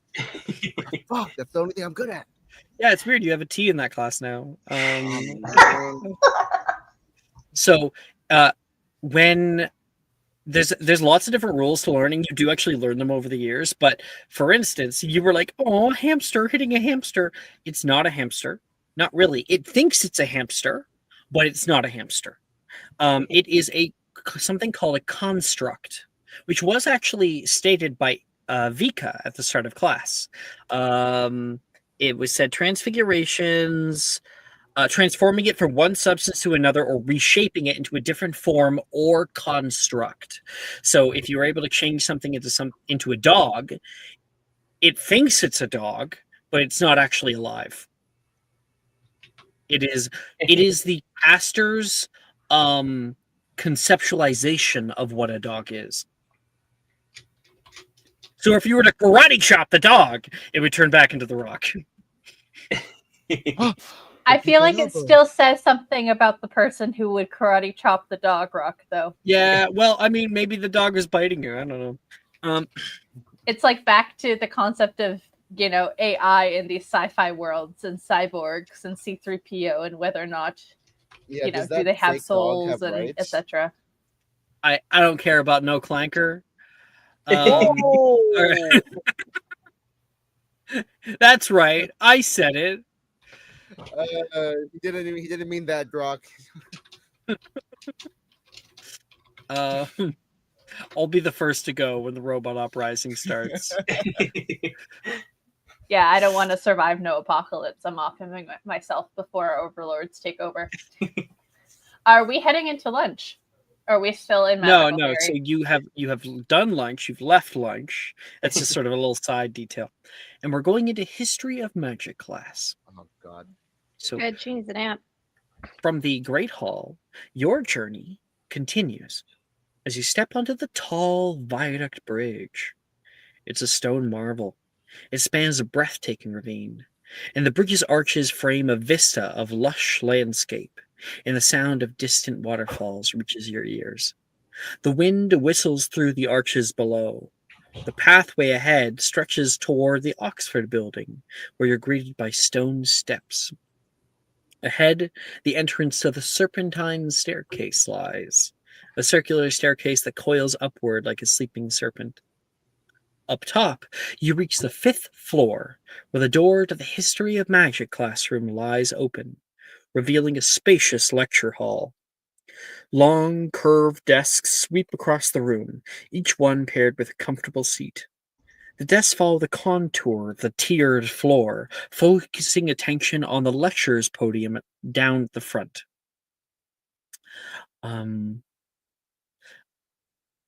Shelves filled with ancient tomes and artifacts line the walls. Each one is a silent testament to the rich tapestry of magical history you'll no doubt be learning. Violet, when you arrive, Wilfred immediately climbs up, leaping onto the top desk. He puts a hand down toward you. She just climbs up. Are we jumping desks? He says, "This classroom's so big. I bet it has an echo. Echo! There's no echo. Oh, that's dope.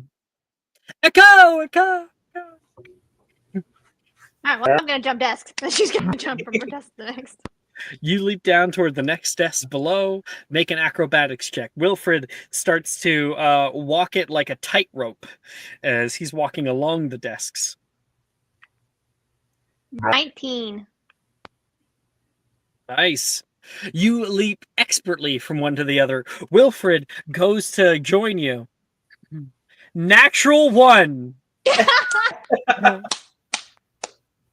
Violet, watch this. And instead of him moving, he accidentally topples the desk under him, and so he doesn't move at all. He just hits the ground, slamming the chairs around him clatter. Oh! What a sight indeed. Vika is definitely the one laughing the loudest. You do know you're supposed to lift your legs when you jump, Wilfred. He's definitely going to see Madame Pomfrey before the end of the day. Wilfred gets up, bit of a concussion, looks at the top of the desk, rubs his eyes, looks for his glasses, finds them, puts them on, and can see his right shoe lying on the desk.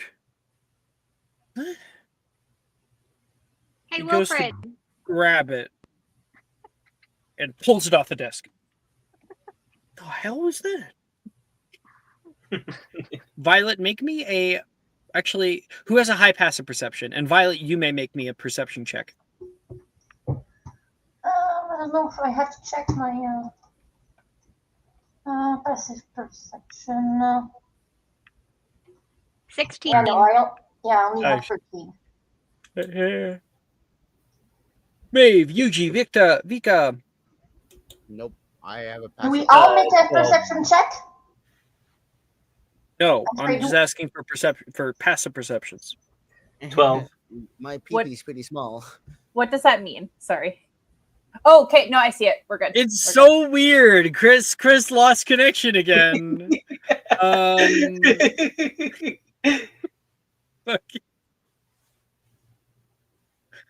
My One of these passive days I'm gonna perception's stab only you. 12. Same Okay. here. Okay, so now we know actually Violet has the highest. Violet, make a perception check. Oh, that was my perception check. I thought you told me to do that instead. Oh, of I did. What is your passive as well? 11. Oh, Mine is okay. 13. Oh my god, sorry, what did I miss? What are you I'm putting rolling? Chris in horny jail. He's going to horny jail. Damn it. What if I keep this episode? What if I never leave? I'm a permanent resident. I'm applying for residency here. In Hogwarts. There we go. Hogwarts, horny jail. Chris is gone. What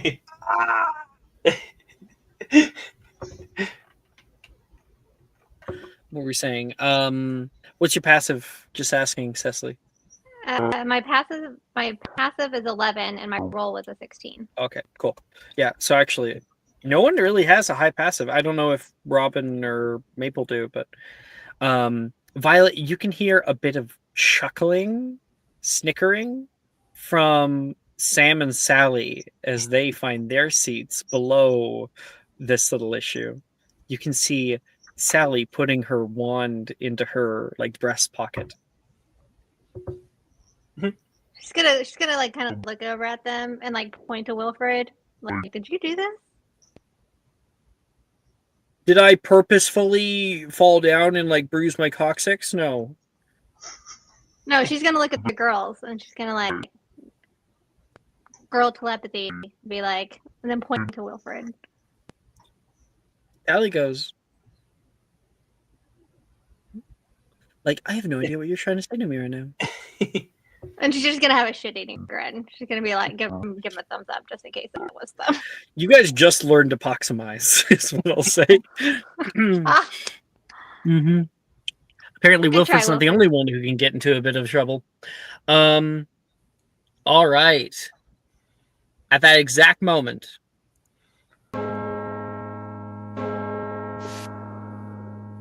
sudden resonant clang of the bell pierces the air.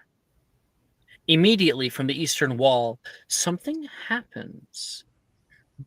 And I do want to state, Yuji, Rin is sitting down next to you. Where are Wait, we? can I Verto something into headphones? I'm not Why? going to. Why? I'm trying to chill, dog. I got the huzz next to me. Gotta look gosh line. No, you may not. I'm trying to find a little thing here. Where is it? There he is. Immediately from the eastern wall, something happens. The pallid, sallow face of an elderly phantasmal creature begins to emerge. Its ethereal form pushing through the solid stone as if it were mere mist.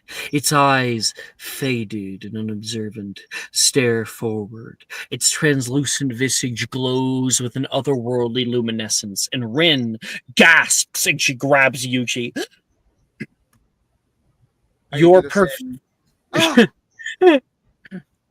Your professor's features are lined with the wisdom and weariness of ages past. His face is long and wrinkled, the skin hanging sadly over plump cheekbones. Wispy hair drifts around his head, moving with a ghostly grace, and his robes, once rich in color, are now faded and timeless. He takes his place at the front of the lecture hall, his form slightly shimmering as he settles. Good evening, students. I am Professor Binns. That's B-I-N-S.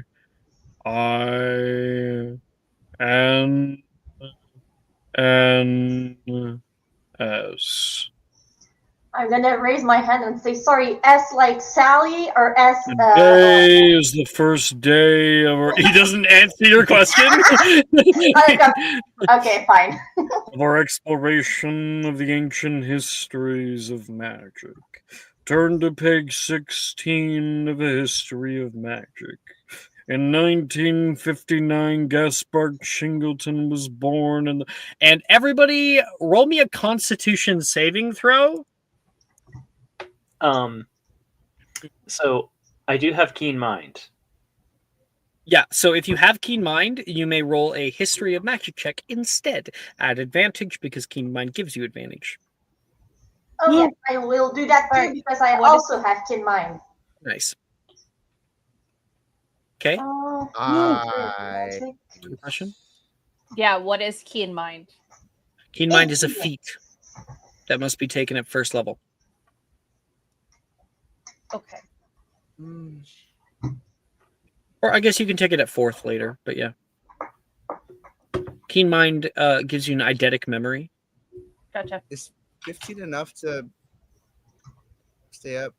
Yep. Okay. Anyway, we'll go. Well, as you guys are rolling, Gaspard Shingleton was born on the 17th of June at 5:38 a.m. In his youth, Mr. Shingleton was enrolled at Hogwarts School of Witchcraft and Wizardry, where he was sorted into Ravenclaw House. Throughout his early education, he demonstrated a particular aptitude for potioneering and charms work, achieving a score of 85 in his first year charms examination. At the age of 11, Mr. Shingleton received his Hogwarts letter, which was delivered promptly at 7:45 p.m. by an owl carrier at the Langdenberg Owl Post Office. His parents, both registered members of the Wizarding community, ensured that his education adhered strictly to the guidelines set forth by the Ministry of Magic. He sees the hand. There's like a pause. What breed was the owl? Horned. During his third year, Mr. Male or Shingleton female? participated in the annual Triwizard Tournament as an alternate, though he did not compete directly. The owl was sent by Langdenberg Post Office, originally trained in the northern reaches of Scotland, where they trained for 3 months under the direction of highly specialized magical innovators. They are trained in the summer. As the winter months, they can become quite docile. He will continue, and the rest of the area is not talking. He doesn't talk about Mr. Shingleton, but instead talks about owls and how they are trained in And Wizarding Society. I just encourage the hell out of it, asking like for the most idiotic detailed. Everybody else who was making con saves must make the con save at disadvantage. So you must roll again and take the lower result. But I like my already roll. Oh, okay. Yeah. This is what happens when you ask questions in History of Magic class. It goes on for longer. Honestly, the more I play this character, I think like Ray just like to mess with people in her own way. I'm so happy you're. Can I have the lowest of low? Lowest of low? What? I scored too high. With disadvantage? I mean, it's an 8, but it's too high for Violet. Oh, an 8, you fall asleep. So okay. I had like a 7 on my second one, but I'm actually like expert skill in History of Magic. So can I just be reading the book instead? No. Actually, that's the ironic part about History of Magic class is that it's not a History of Magic check for the majority of people. It's a Constitution saving throw because Professor Binns has this otherworldly aura. And you're noticing, Maeve, as you're starting, like, your eyelids start getting a little bit heavier. Huh? You're like, this is boring. I'm just gonna... What? I think I just fell asleep there. You look around and other people are already falling asleep. You go to turn your book to read your book and you're out immediately. Keep in mind, History of Magic checks, they're made a lot of the time outside of History of Magic class. They're still very useful to be an expert on those. Okay. And it's also going to help you if you do actually want to study. So that's a P for Violet, a P for Maeve. Ray? Oh yeah, I have to do another History of Magic check. No. You said everyone with disadvantage. Everybody who did con saves has to do it at disadvantage. So you and Vika Okay. are safe. What did you get? I have to check again, but I got an 18. Okay, that's an E. Yuji? Sorry, I just wanted to clarify something. Did you mean we make another check, or do we redo that last check with disadvantage? Like we make No, you do check with another disadvantage? check and take the lower of the two results. Let me go ahead and make that again. Then I only rolled once. Was a disadvantage because of my trolling. Yeah. Sure, whatever. 12. Wait. That is the DC. You barely stay awake. You're struggling the entire class. I was doing okay originally, and then the question came up. He's like, "Owls are cool." He's like doodling, like leaning, drawing in his textbook. And then, like, you feel something hit your shoulder, and Rin is out next to you. Oh, me too. She's drooling on your shoulder. Oh. I'll have to wipe that later. Vika, what'd you get? 19. That is an E. So close. Gosh dang it. So close. Okay. That is our history magic. So Violet Maeve has fallen asleep. Yuji struggles, but Ray and Vika stay awake just fine for the most part. It's a little boring, but you just focus on your Loving notes. the chaos. Mhm. Definitely chaos.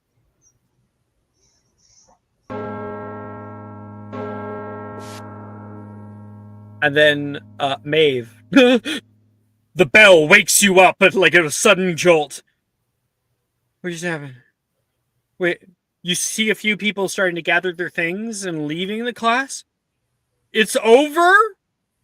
You fell asleep while he was like in the middle of Gaspar Chingleton was born on the 17th of June at 5:38.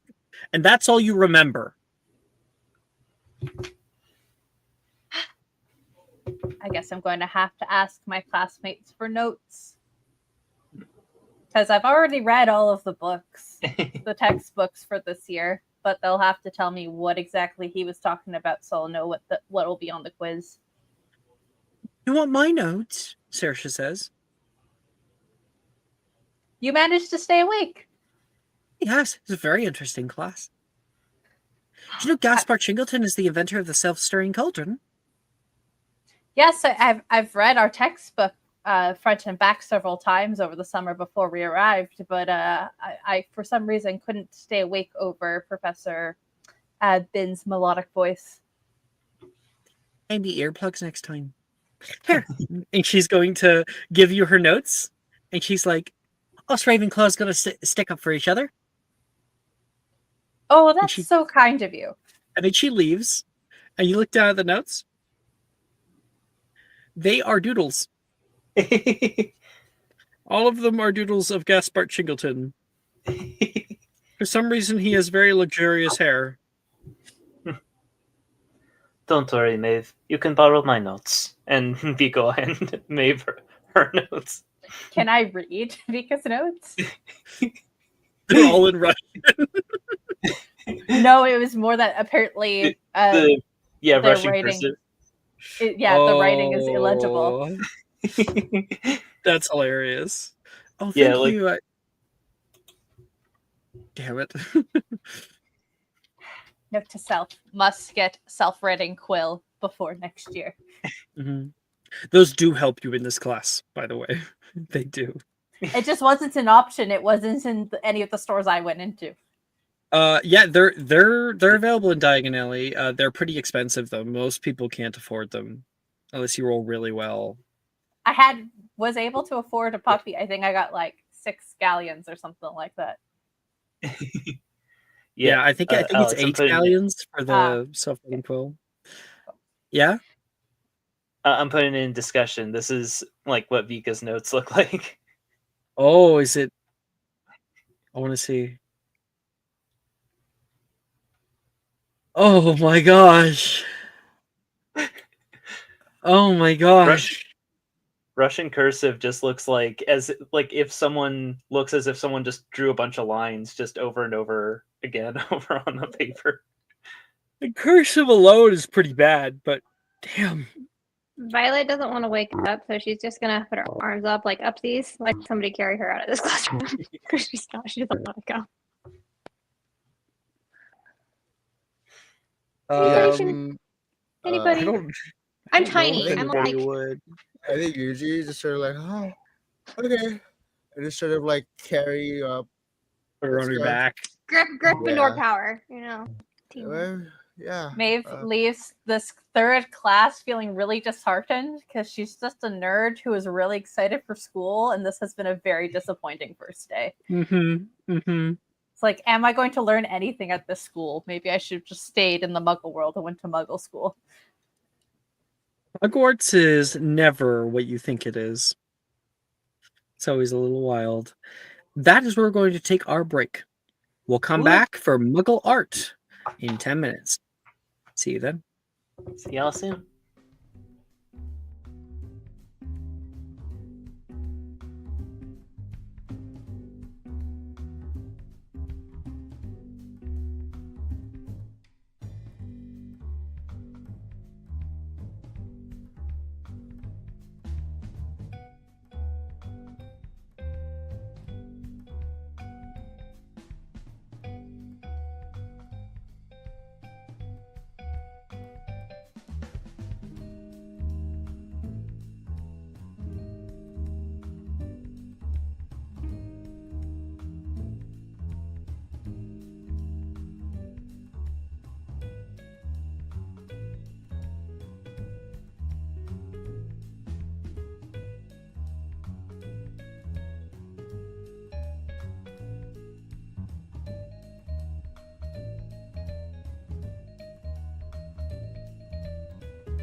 Today's Magic in Mysterium is brought to you by 7 hot dogs a day.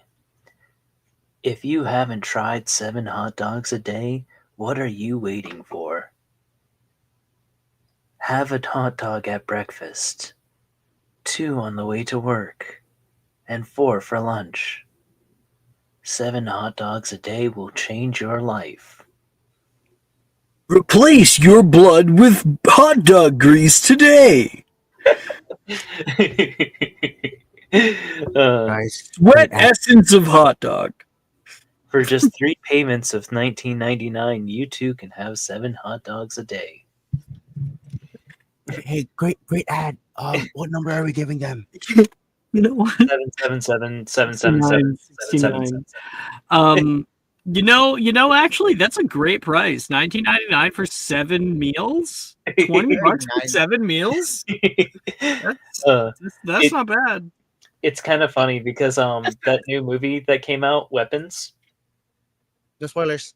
No spoilers, of course. I'm gonna go see it later today, and I haven't seen it yet. I might do that later. But one thing that I did see was that there is a joke in the movie where they show a character's lunch, and part of the character's lunch is 7 hot dogs. And the reason why that was put in the movie is because the director used to be part of a comedy sketch group, and the guy who started the group unfortunately passed away a couple years ago. It was like tragically young. But that was one of their sketches that they did, was a guy going to the doctor and having to explain to him that he regularly eats more than 7 hot dogs a day. And the doctor just being like, why? Literally sweating essence of hot dog at all hours of the day. At that point. Yeah. But I thought that was like kind of cute that the director puts 7 hot dogs in the movie as like a little, Easter egg, referencing his friend. All right, we've got classes still. Our next class is Muggle Art class. As we're walking to class, can I saddle up to Ray and whisper to her, hey, please tell me you took notes in the history of magic, and can I please borrow them? I took extensive notes on all the details I asked. So when I give you my notes, you have very detailed, a lot of details about the species of owls and all those things, but the actual history part, it's just in between the line of all the details. You know what? Maybe between all of these notes, Maeve will piece together something that was taught in that class.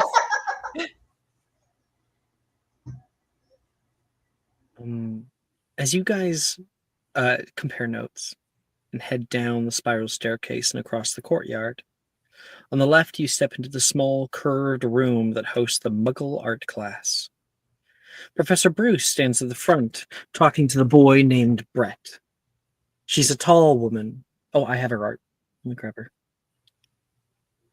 Professor Bruce. She's a tall woman with grayish silvery hair that flows down her shoulders calmly. You can see her wear the same quiet and happy expression you saw during last night's sorting ceremony. Everyone, please, come and take a sketchbook and a piece of charcoal from the front, if you will. Everyone comes and does so. While you're doing that, she says, just a moment. Afterward, you are to write your name inside. This will be your lifeline in this class. It is where we will pour our creativity and imagination. Miss McCool? Hi, Professor. I saw on our timetable that you're teaching both Muggle art to us and art, and I was wondering what the difference between the two classes are. One is magical, one is non. See, while there's much one can create and craft using magic, simple tools such as this piece of charcoal are great starting places for young witches and wizards to hone their skills outside of a wand. Many Muggle understandings of practical art will aid you in creating higher quality artistry in the wizarding world. So that's why we have Muggle art class. Ray will take the charcoal, and as soon as she touches it, she has she makes a disgusting face because like it's all chalky and she hates the feel of it, and it stays on her skin and she's dirty after that. She really doesn't like charcoal. And Professor Bruce is very perceptive. She notices this. Ray, are you having some trouble? Ugh. Is there some place I can wash my hands like every 5 minutes? We do have a hand washing station, but here, let me grab something for you. She moves off towards some of the there's other desks that are over here that are like reserved. Older students come in here and they have their own like little workstations where they're able to leave their art and whatnot. And she finds a little metal cylinder. Here. She comes over and grabs a charcoal piece and fits it inside of it. She like gives it like a little twist. There. Hopefully that might be able to help. Oh, thank you. It's a holder for your chalk. There's a lot like of relief that she doesn't have to touch that. So it's like, thank you. And you can see Professor Bruce kind of looking at you with like a little smile, a little understanding. And she stands back up and moves to the rest of class. Now today we're going to be trying out portrait drawing. I want to see where everybody's starting place is. So I want you to pair up and draw your partner as you see them. She says, everybody's going to have varying different ways of, varying different skills here. Some people may seem like virtuosos and others may be more stick drawings. It'll help me to understand what you need to learn specifically to have success in this class. And Ray will, as soon as she's heard like it's how a portrait of how you see the other person, she's like, "I'm with Nolan." Mm-hmm. Nolan, Nolan is in this class. He's like, Professor, I can't really see anybody though. How am I supposed to draw their portrait? I'll describe. Sure, you can go by description, but also you can. It's not about what you see or what you don't. It's about what you feel. What you put on the page there is going to be an expression, and it is correct only because you are the one expressing it genuinely. Give it a try. Okay. Ray, you want to be my partner? With pleasure. Like that, you won't be able to see what horror I draw.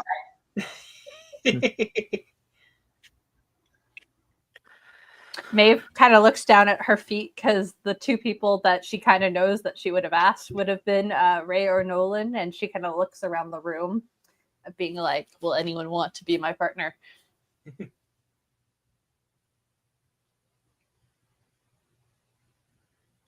Okay.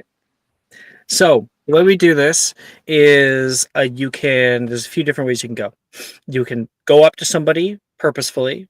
You can manifest somebody. So you just tell me who maybe you want to be in a group with. Or you can roll me a d23 and roll random. This is when Violet wakes up on Yuji's back and is like, "What? Where are we at?" Hey, Yuji. What's up? And then she gets off her back.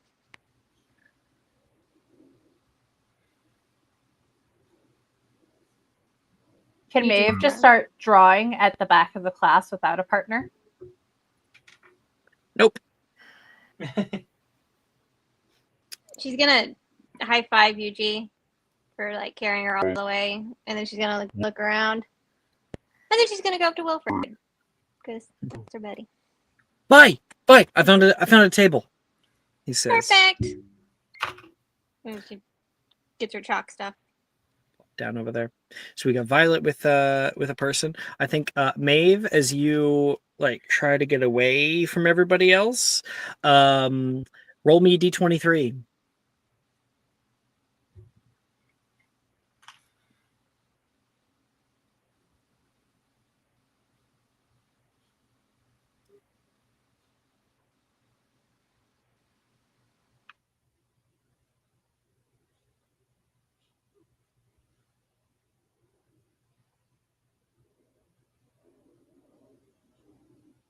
$21. Oh, okay. You you try to like find a little quiet place from the side, and a girl looks up. Oh, finally. Please sit. You look over and see Gemma sitting there. Don't worry, I don't bite. Maeve sits down silently and cautiously because she remembers that this girl is not very nice.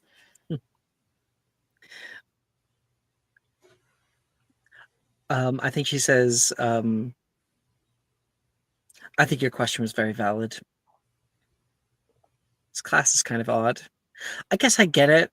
Like, muggles know plenty about art, I guess. I'd rather my art move, though, personally. Or how cool is it? How cool is it to talk to art? Muggles can't do that. You pose some interesting questions. I guess what I was trying to figure out is, was this going to be practical application? Which, showing her my little piece of chalk, it seems to be. I wasn't sure if this was going to be a situation where we're learning about the history of art in the Muggle world versus wizarding, because I'm not entirely sure why they would be different. Oh no, that would be in the art history class. That's on Wednesday. I'm joking. Yeah, I don't know if they teach us that all of that. But we have a great library. Have you been yet? It's your first day. No. Have you? You found the time already. Not personally, but I've heard plenty about it. Hogwarts has the largest compendium of wizarding knowledge in all of Europe. You seem to know quite a lot. Do you have siblings here? I'd rather say no, but yeah, I have an older brother.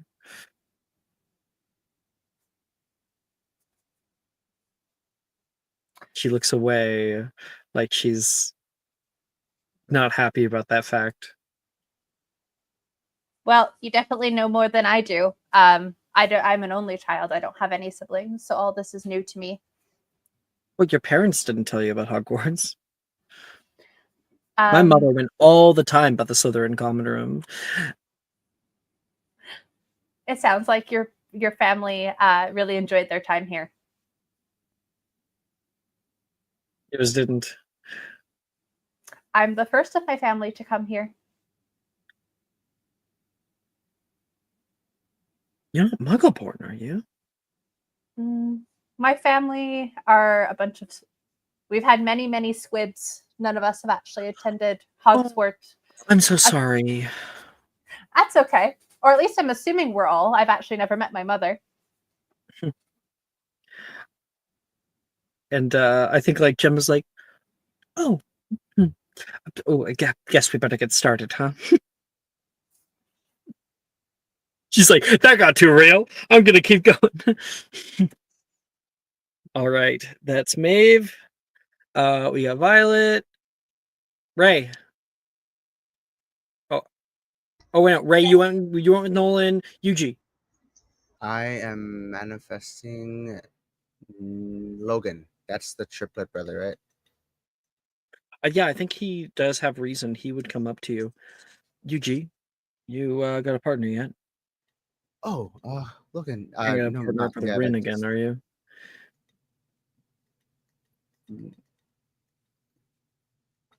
Would that be a problem? I wouldn't dare. It would be a problem. We gotta stick together. I can't always partner up with Nate every 5 seconds. Oh, yeah. Sure. I couldn't dare walk up to Rin for this class, not for this project. Um, anyways, yeah, Fine. let's He partner. grabs his stuff and you guys start walking off. It's just so weird. You guys treat her like she's like just like anyone else, but that's back in Mahodokoro. She was like the talk of the class. She was like everyone's idol. He looks over toward Rin and finds her. I don't know why. Doesn't seem like there's anything special about her. He'll sit down. There's something in everyone. Yeah, and You're- for some people, that's a load of shit. Some people are full of shit. He's insinuating. you can't say that. That's a bad word. Oh, yeah, sorry. I forgot that my parents were listening in through the walls. Are they? He looks around. God, I hope not. Neither are yours. Aren't you from out east? Yeah, I'm also from Hodokoro. My parents don't. At least I hope they don't know I'm here. Oh, no way. Yeah, I got a little bit of like wizarding education before all this. It was just at home though. No Oh, magic school. that your parents gave you tutors. That's awesome. You did pretty well in transfiguration class. I saw you. That doesn't count. Mahodokoro starts earlier than Hogwarts. Apparently, I've already been in school for about a year. If you want to use that as an excuse, sure. Kind of looked like you had a gift to me. I'm really not gifted. My brother, my you're a triplet. I have a twin brother back home. He's I wish I had a brother. I am the only boy in my family other than my dad. And I've got 5 sisters. 5. Yep. 1, 2, 3, 4. That's a lot. How do they like make you do anything? Make me. Like Let's carrying get your onto stuff. the portrait drawing. He says, Oh, trying to change the subject. I didn't realize I was touching on something. Lore drop. He has Okay. flashbacks of like makeup nights where he was like forced to put blush on and eyeshadow. This would Him look waking great up for like your that. complexion Mhm. for Logan. Nate. No, it's Logan. Fuck. Okay.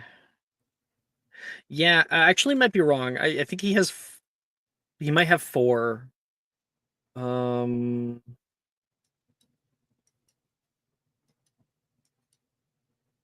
I need to open it elsewhere, but I'm gonna quickly check for you because I know there's Nora. There's Nora Winina. And then isn't there one more? Nina. Logan. There it is. Yeah. So he's got 4 sisters. I misspoke because there's Sam, Sally, Farah, and Norwinina. Oh, Norwinina's one name. Yep. Because Sam Damn. and Sally are Salula and Sarminth.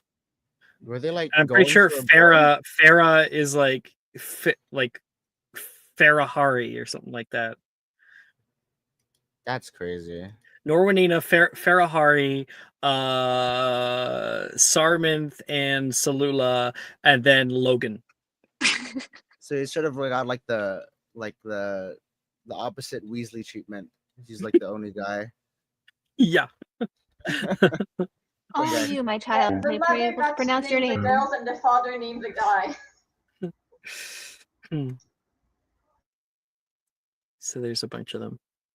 Okay, so you got your partner there, Vika.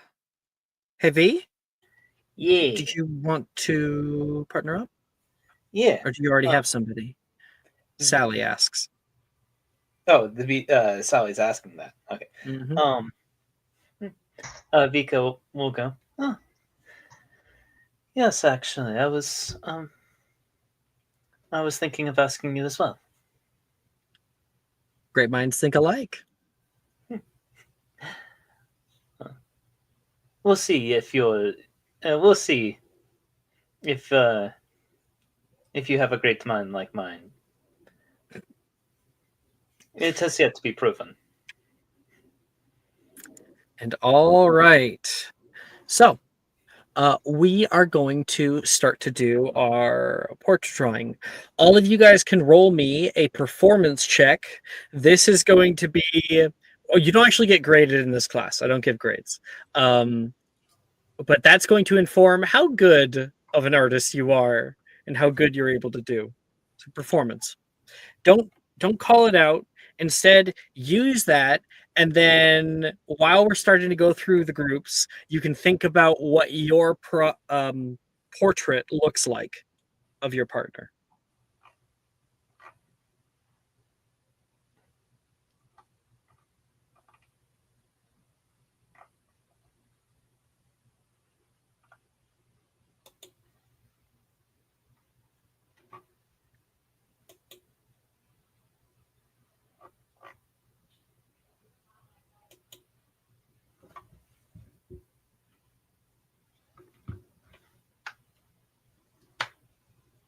Let's see. No fucking way.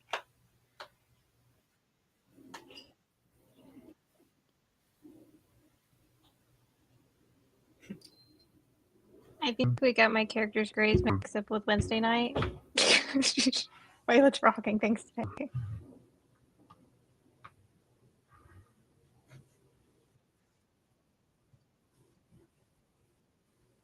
Okay.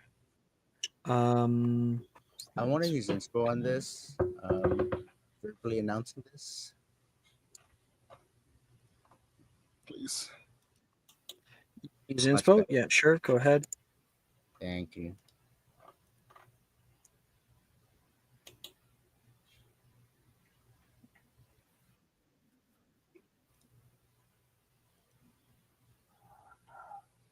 Some stuff ready on my own side.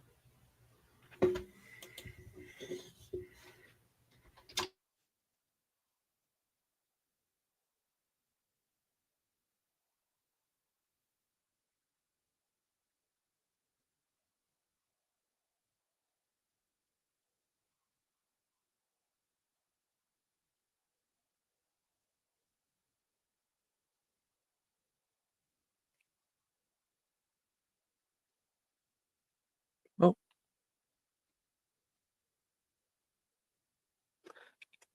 We've lost her. I was going to do Annie first. She be back. We're I drawing want what Sippy. Beth asked. Well, you know what? That's fine because my food is here. So, give me a minute. I'll set the timer. 1, 2. I'll also use the occasion to go do a thing. Just be right back.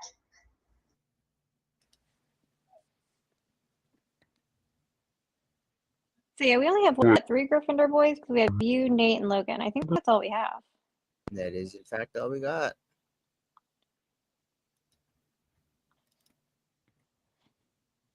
So, hopefully, no one gets bullied out. Because yesterday was crazy. Well, Logan should be pretty good up our alley because he was the one that was sliding down the stairs with you. Well, you didn't do it on purpose, but like he seems like he'd be fun. Nate looks like he's gonna be a little bit more stuck up, but that's okay because he's a sweetheart. And I don't know the girl NPC Gryffindors very well. They're all a bit silly. Honestly, the only NPCs I know are Nate and Ren. Everybody else, I'm just like winging it. Those are very safe and nice people. Exactly. Like Janice and Gemma, where you start getting into issues. And Gemma only is an issue if like in the beginning. So yeah, Gemma's another one I kind of know. She could be an issue for a while. Depends. Woo. She just needs love, just like Janice. Yeah, I can't get a read on Gemma. I'm like, why did you invite me to draw with you? And then she seemed nice and then not nice. She's like that girl version of like nice, you know what I mean? Yeah, like nice DM.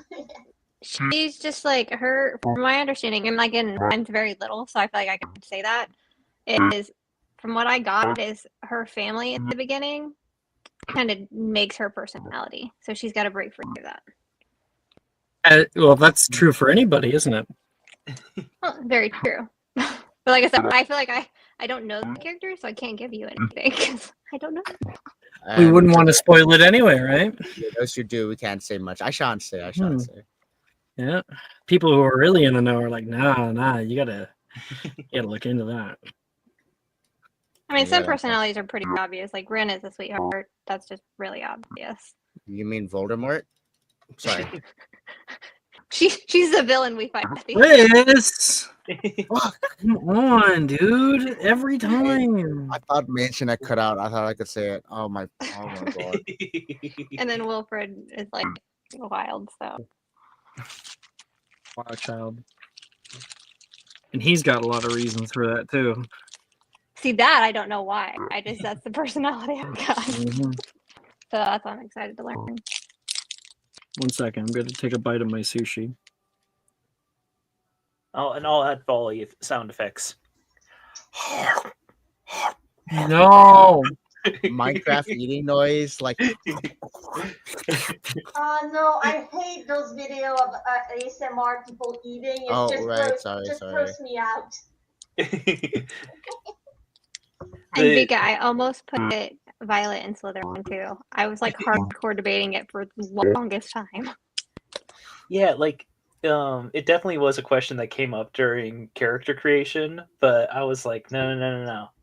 I want Vika to be a Ravenclaw. Like, she very much does have a lot of traits of a Slytherin, but yeah, but me too. Actually, I was almost Slytherin, but I thought the only reason for Ray to be in Slytherin would be that her family went there, but she's not social. She doesn't get politics. She doesn't really have an ambition, so it wouldn't work. See, Violet's very ambitious, but like Alex's thing where it's like running into a burning building, like that is the only thing that secreted her position, because I was like, I don't fucking know where to put her. Like, I had her core personality, but like she fit between Slytherin and Gryffindor so well that I was like, crap.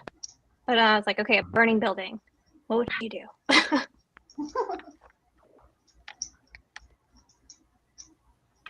Okay, I just want to do one more thing here that we can get going. Where is... Oh, I'm in the wrong chat. Wrong chat.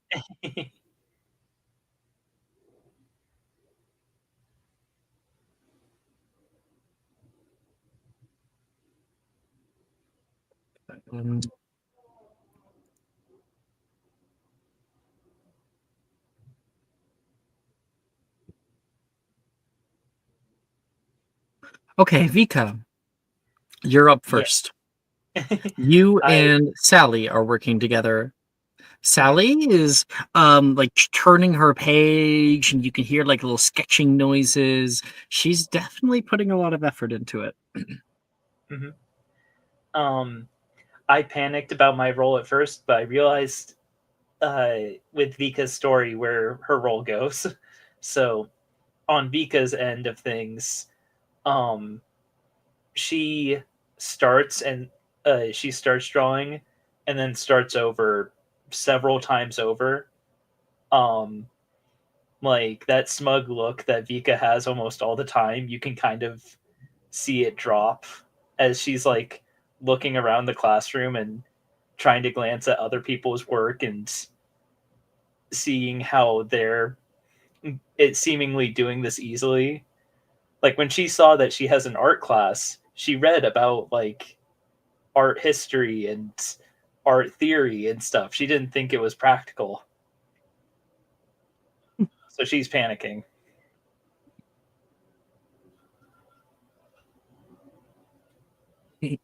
Vika, even if you draw me terribly, I'm not going to be upset, okay? You're like some kind of perfectionist. If they wanted us to draw, they should have said it is an art drawing class, not an art class. I was ready to learn about art, not drawing. Well, I'm sure that we It just- will, but she's got to start somewhere. She's got to know what we know or what we don't. I know a lot of things.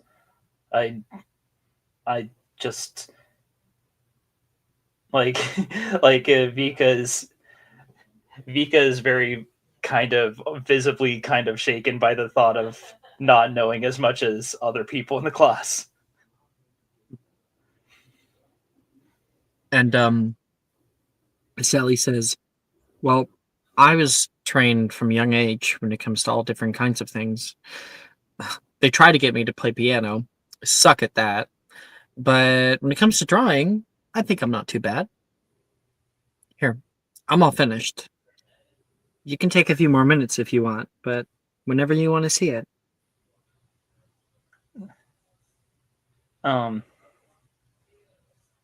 Vika, I think in her head she's like, oh yeah, if I look at her piece, then maybe that'll help me out. So yeah, so Vika will look at Sally's portrait.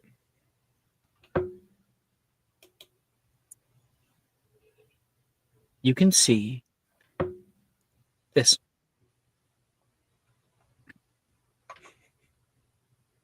The hair is very well done, and the eyes actually like blink and give like a little wink toward the front.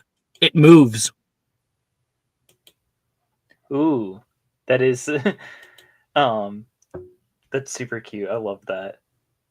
No, it's a Muggle art class, so don't tell the teacher.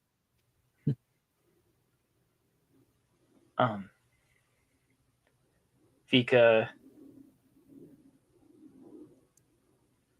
I think yeah, her reaction, she kind of looks at it and it is really nice and everything, but her hands are a little bit shaky as she hands it back to Sally. Like I feel like that whole thing of like, oh, you're not getting graded in this class. It Vika's like, no, but I want there to be a grade in this class and I want to win. But Can you rate winning against her? She got a nat 20. oh, Mm-hmm. well, yeah, and Vika on the other hand got nat 1. So Oh, really? yeah. Damn.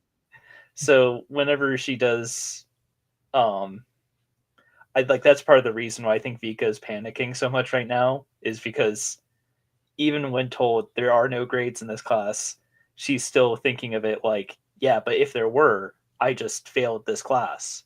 I want you to make me a charisma saving throw for keeping a level head. Okay, let's see how it goes. Okay, it's a nat 20. Or not nat 20, sorry. Dirty 20. Dirty 20. All right. There's this violent vision that you have, Vika, of just like grabbing your book and like ripping it up and then setting it on fire, and then you're back at the table having not done that. Yeah, Vika, like I think in Vika's head, she's immediately thinking of all excuses she could possibly use, and she'll just hand her picture of Sally to her, like hand the picture to Sally, and immediately start explaining the history of expressionism. Oh, it's an expressionist art piece. That's why it's like that. It's not because it's bad. It's because it's done that way intentionally. She's gonna make an insight check. Nat 20? I can't fucking believe that shit. That's crazy. You know what? Because there's so few Gryffindors, I'll give 5 more points to Gryffindor. They're in the lead. Probably not for long though. Sally looks up and goes, "Do you want me to burn this?" Yeah. Yes. And she sticks her wand, places it on it, and it burns up into the air.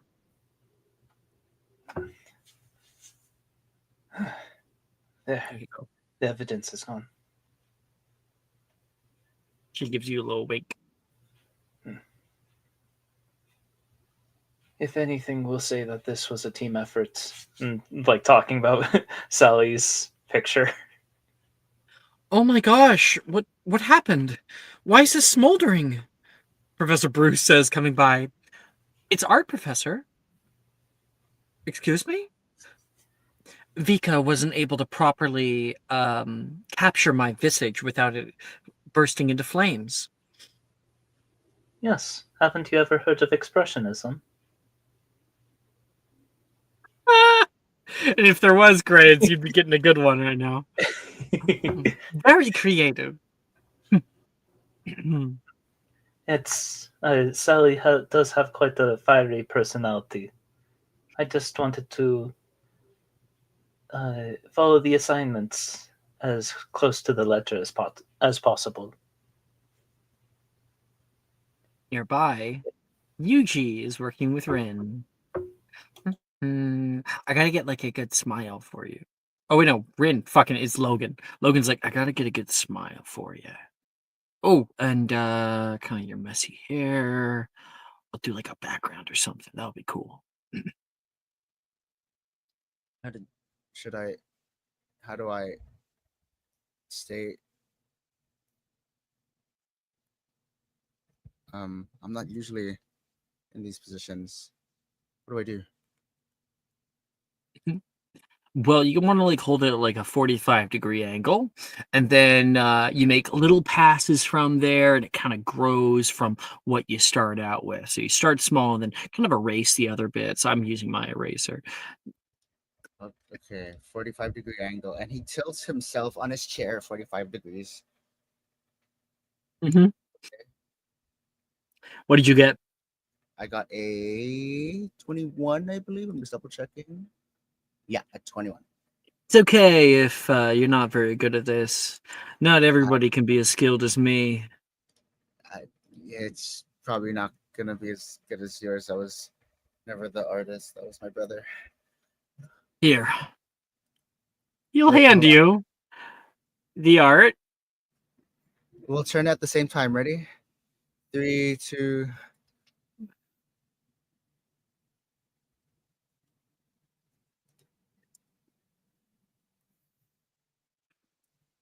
I'm dying.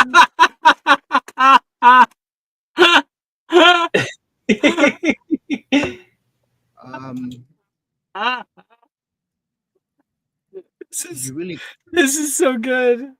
You really got the hair. Are my eyebrows that thick? What?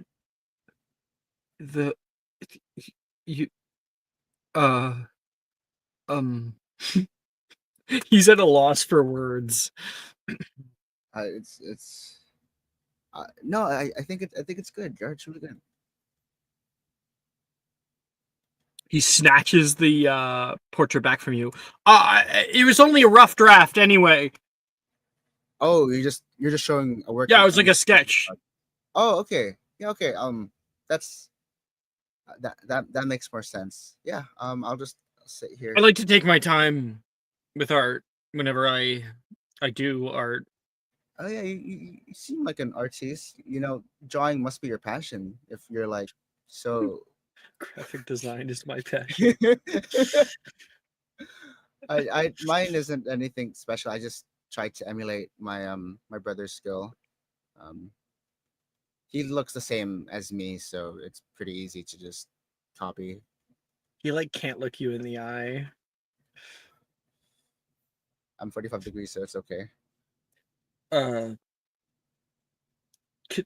I keep this? Sure. He says just like confused as to why anyone would. Yeah, sure, thanks. And he's going to fit it into his notebook perfectly. And yeah. Well, at least let me turn it into the professor first. That's you and Logan. 3, 2. 1 second, please.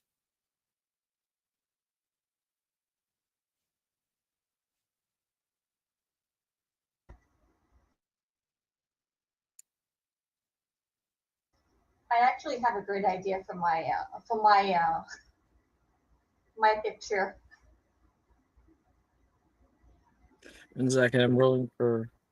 Yeah, with Nolan, it's gonna be a little weird. Yeah. But the thing is, Ray, like she's a bit brutal in her way to engage people, but she kind of starting to like Nolan, so she's starting to get more perceptive, and she decided that since he's blind, he won't be able to see her drawing, so she really tried to press really strongly so that there's relief, like you can feel since she's Yep. gonna put a lot and Impressions, indentations. so that he can see with like touch it and kind of see it. Nolan sits there, charcoal in hand as you're already going, and he doesn't quite move right away. Okay. What do you look like? I got 2 eyes, Okay, that's a start. a nose, and a mouth, and I got long hair. Okay, what about go a little bit more. I need more. Like your eyes. Are they tired? Are they excited? Are they calm? Meh.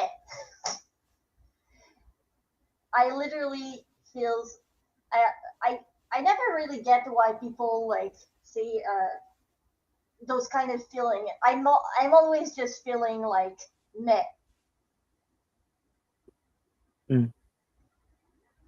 Okay. Are you very personable? Do you have a lot of friends? I don't know. How do you know that you're friend with someone? Is there like a form you sign somewhere? How do you know? That is an interesting question. One I've never quite asked. When it comes to me and my friends, you just sort of feel it. Like you feel comfortable around them, happy, and they seem to feel the same way toward you. Either they say it or they seem like it. No, Nolan obviously, while blind, is not autistic. He definitely, yeah, and I'm like, feeds into all I that. am literally like, you just feel it. What like you've got a phantom organ to detect friendship? I don't know. I guess I never really thought about it that deeply before. He says, How do you guys not think about it? Literally, because like Ray, as an autistic person, has to. It doesn't come to her naturally, so she has to think about this kind of stuff like constantly. So to have someone who like does not tell her like I don't think about it is like wow, must be nice.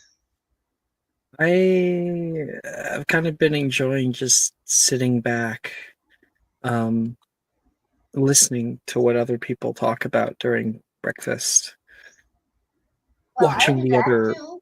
friendships kind of grow around me. It's fun. But how does that make you friends? I'm able to tell the things that they enjoy, and I'm able to hop into conversations if I have something good to say, something that'll help me to make them feel like I understand them. People So become friends with people that they feel understand them. if I learn what a person likes, and I'm able to to talk with them, I'm now their friends. If they enjoy your presence, possibly. Will they tell me they enjoy my presence? How Depends do I on the know? person, I guess. I enjoy your presence. You've Are we always been very friends then? honest. Yeah, and I'm like, does that mean we're friends? Do you enjoy mine?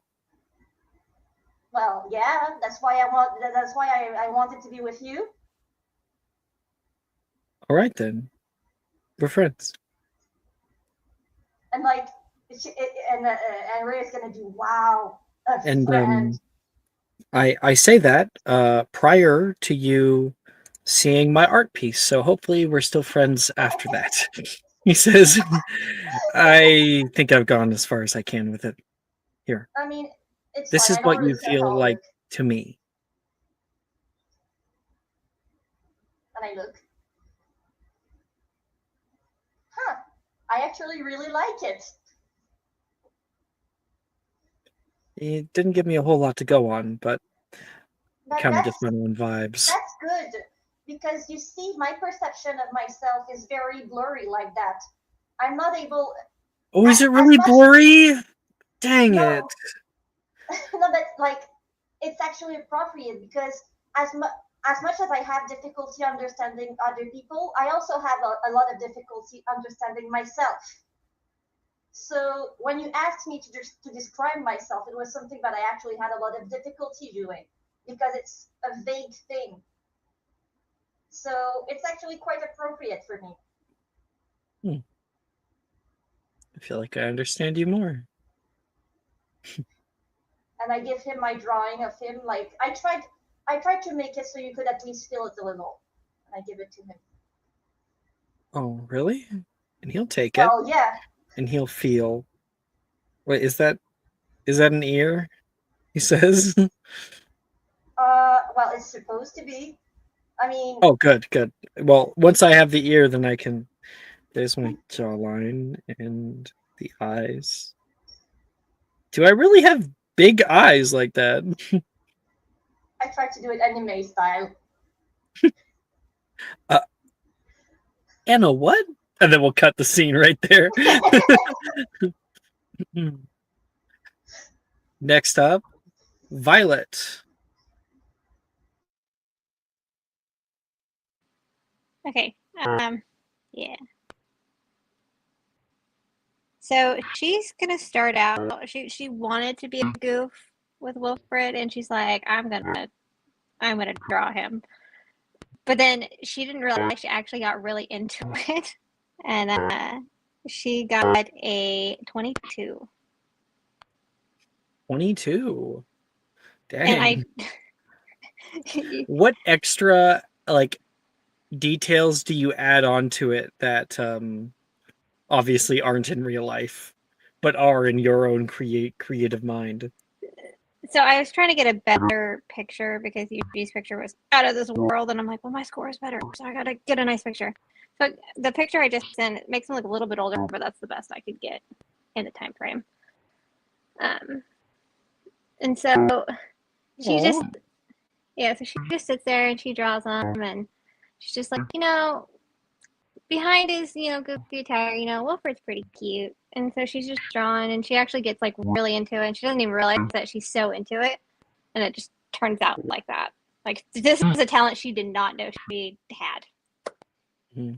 So I know, Kay, he's supposed to have horn rim glasses, which are the ones that have the thick top to them, but Mid-Journey doesn't know different kinds of glasses very well, so that's all we were able to get. No, it was even just like Daniel Radcliffe, the hair, even like the jawline and stuff, like a little bit, So you work hard on that. For you, Violet, Wilfred has his tongue out, Eric, and he looks up toward you, and when you try looking over, he pulls it away. I'm not done yet. Better be getting my good side. She turns to her left.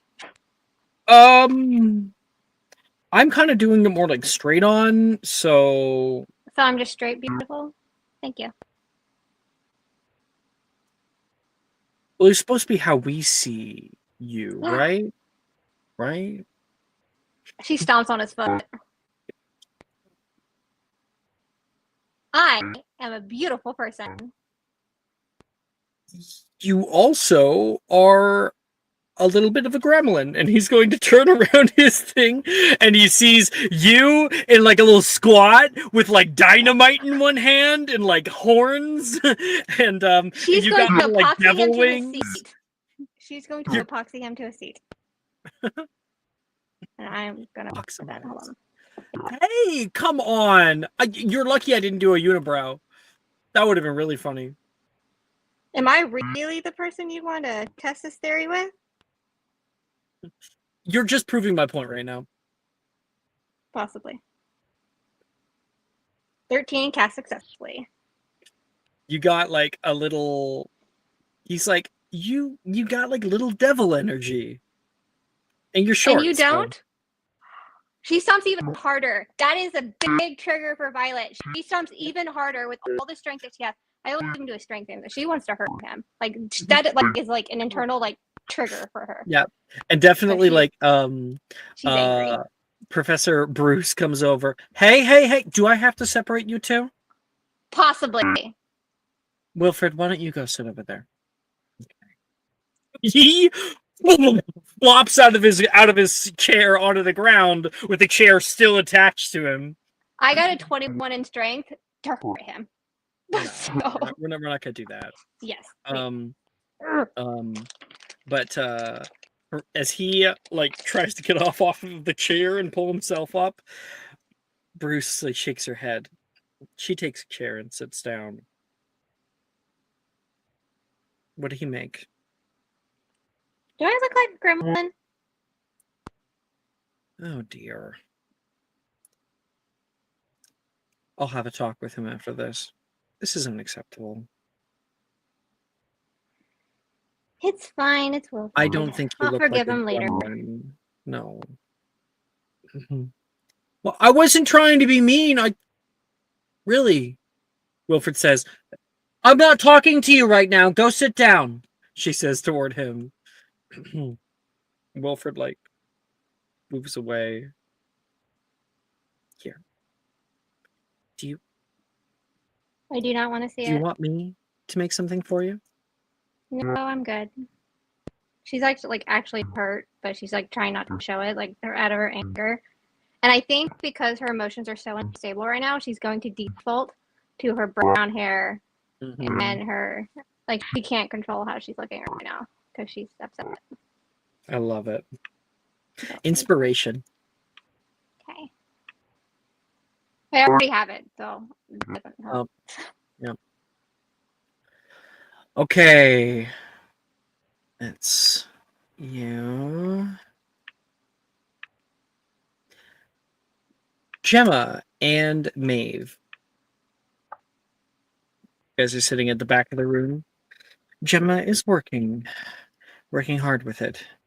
Oh, it keeps smudging. Maybe I can just, I think I can save it. Do you have an eraser? I look in my bag, find one, and give it to her. Thank you. I won't be offended. I apologize. Yours won't be very good. Oh. Like mine of you will not be very good. I'm glad that you told me beforehand. Maybe I shouldn't have put so much work into this one then. It more comes down to if you're trying to impress me or the professor. And I think the answer is the professor, right? I don't really care about this class a whole lot. I'm not trying to impress anyone. I'm just doing the assignment. Why are you trying to impress me? You worried that I'm going to be all upset about it. I'll be fine. I'm a big girl. Good. I'm not necessarily looking to make friends with everyone from our class, but I'm trying to not make enemies. That would certainly be smart, not to make an enemy of me. Show me. I'm in Ravenclaw. I want to see. You piqued my interest. Okay. I put in discussion already, but it was scrolling up. Do you want me to re-put it in? Vika's drawing of Sally before Sally burned it. Didn't see that. It's so good. I literally just Googled terrible pencil drawing.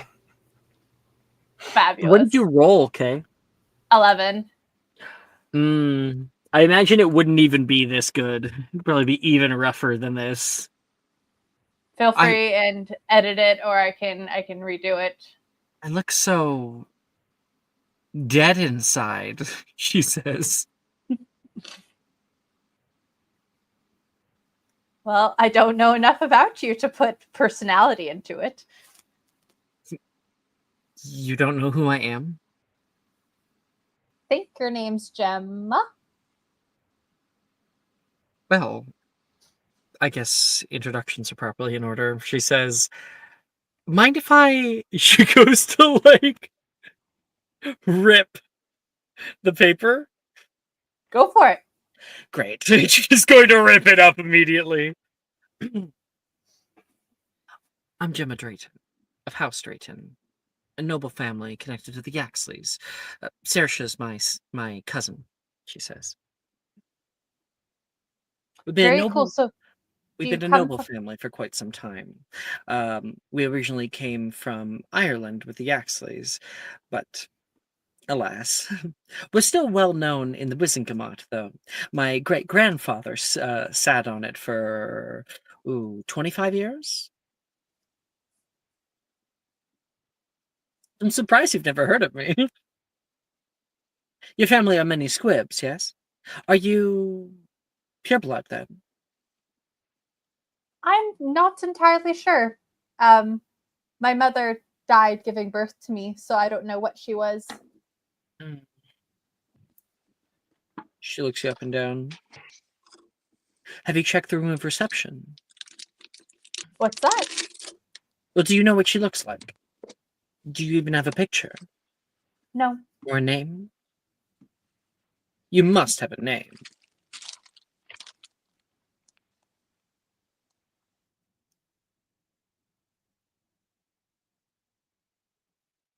I think I have a first name, but not a last. Yeah? Tell me.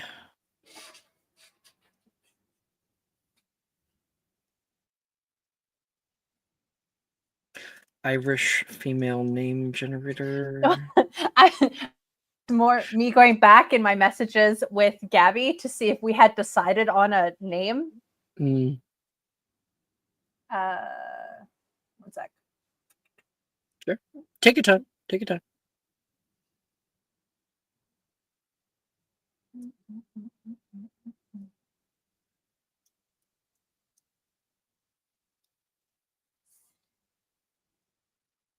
Fiona.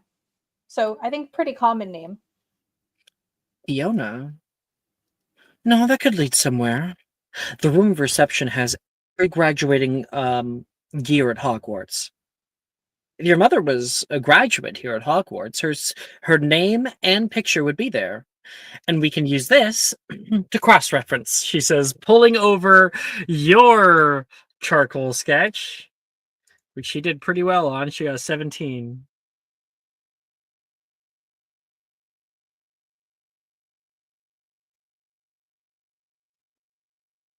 Can I make an insight check to see if this girl is actually trying to be my friend or if she's trying to make fun of me with this interaction or this conversation as a whole? You can make an insight check.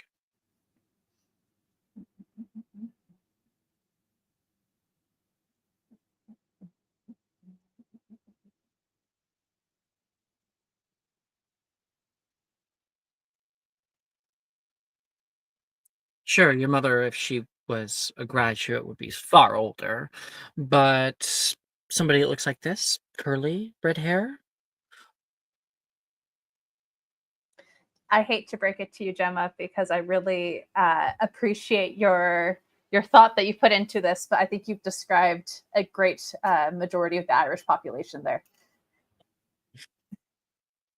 Well, it's worth a shot. I do love a good mystery. As do I. And Do you family mind if I history keep is this? important. Who you come from is everything. Oh. He says, I do mind, actually. I'm going to need it if I'm going to try to find your mom. Where'd you get on the Well, insight check?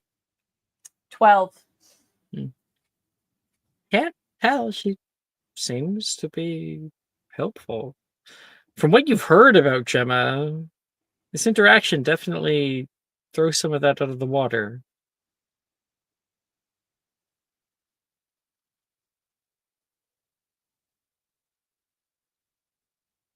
See if they can find something by the end of the week or the semester. Do you want something in return? I always love a favor or two when the need arises. I'll keep that in mind.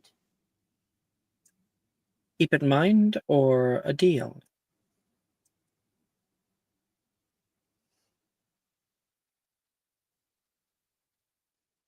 Your word means everything. It That's just does. fine. This is why I'm contemplating, because the terms of this are very vague. Oh, please. We're not making some kind of contract or anything. I'm not going to ask you to kill a man. If it is not going to cause anyone bodily harm or get me expelled or get someone else expelled. Who do you think I am? Goodness. Maeve Deal? sticks out her hand. Deal. She looks down at the piece of paper and will put it away in her thing. Once I'm done with it, you can have it. Thank you. All right. And that is Muggle Art class.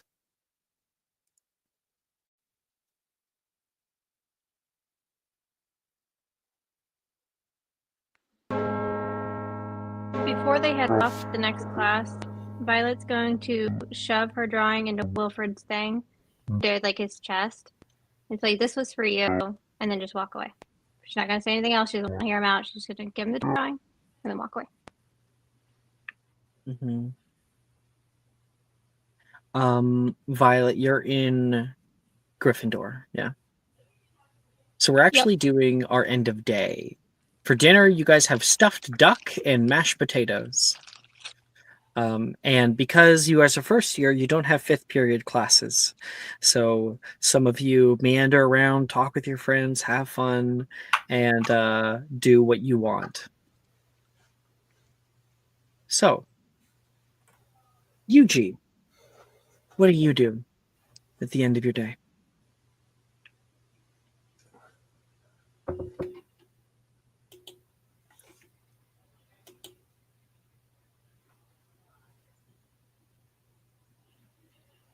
You're muted. Sorry. Is the Quidditch? We don't have our brooms yet, right? That's No, and you're not allowed to bring your own brooms. First years aren't allowed them. that's okay. I think what he'll do is like head back to the common room and the dorm just to put his stuff away, and then I think he's going back out for like another like workout. But it's like less Or so for just the like a workout per se. travel. Yeah, just to like go out to the Quidditch field. I think he just wants to be there and sort of like experience it, if that makes any sense. Okay. You move out toward the Quidditch field. Hands in your pockets, a nice coat for the fall day. The forest is this amber haze. It's beautiful array of different colored leaves that flow around. On the grounds near the owlry, there's a purple tree that has those like dark purple leaves that you see in the autumn. And you hear a loud but distant crack coming not from the Quidditch pitch, but directly to your left behind you. You see at the probably 500 feet away, there is a stone hut, and you can see somebody pushing in through this little door. It sounded like the door broke. He runs immediately, like full sprint, because he thinks someone's in trouble. So we can actually find this on the map. If you pull up the map from Collection, I think I still have it kicking around here. Hogwarts map. I sure do. I still have it. So you can actually find what I was talking about here.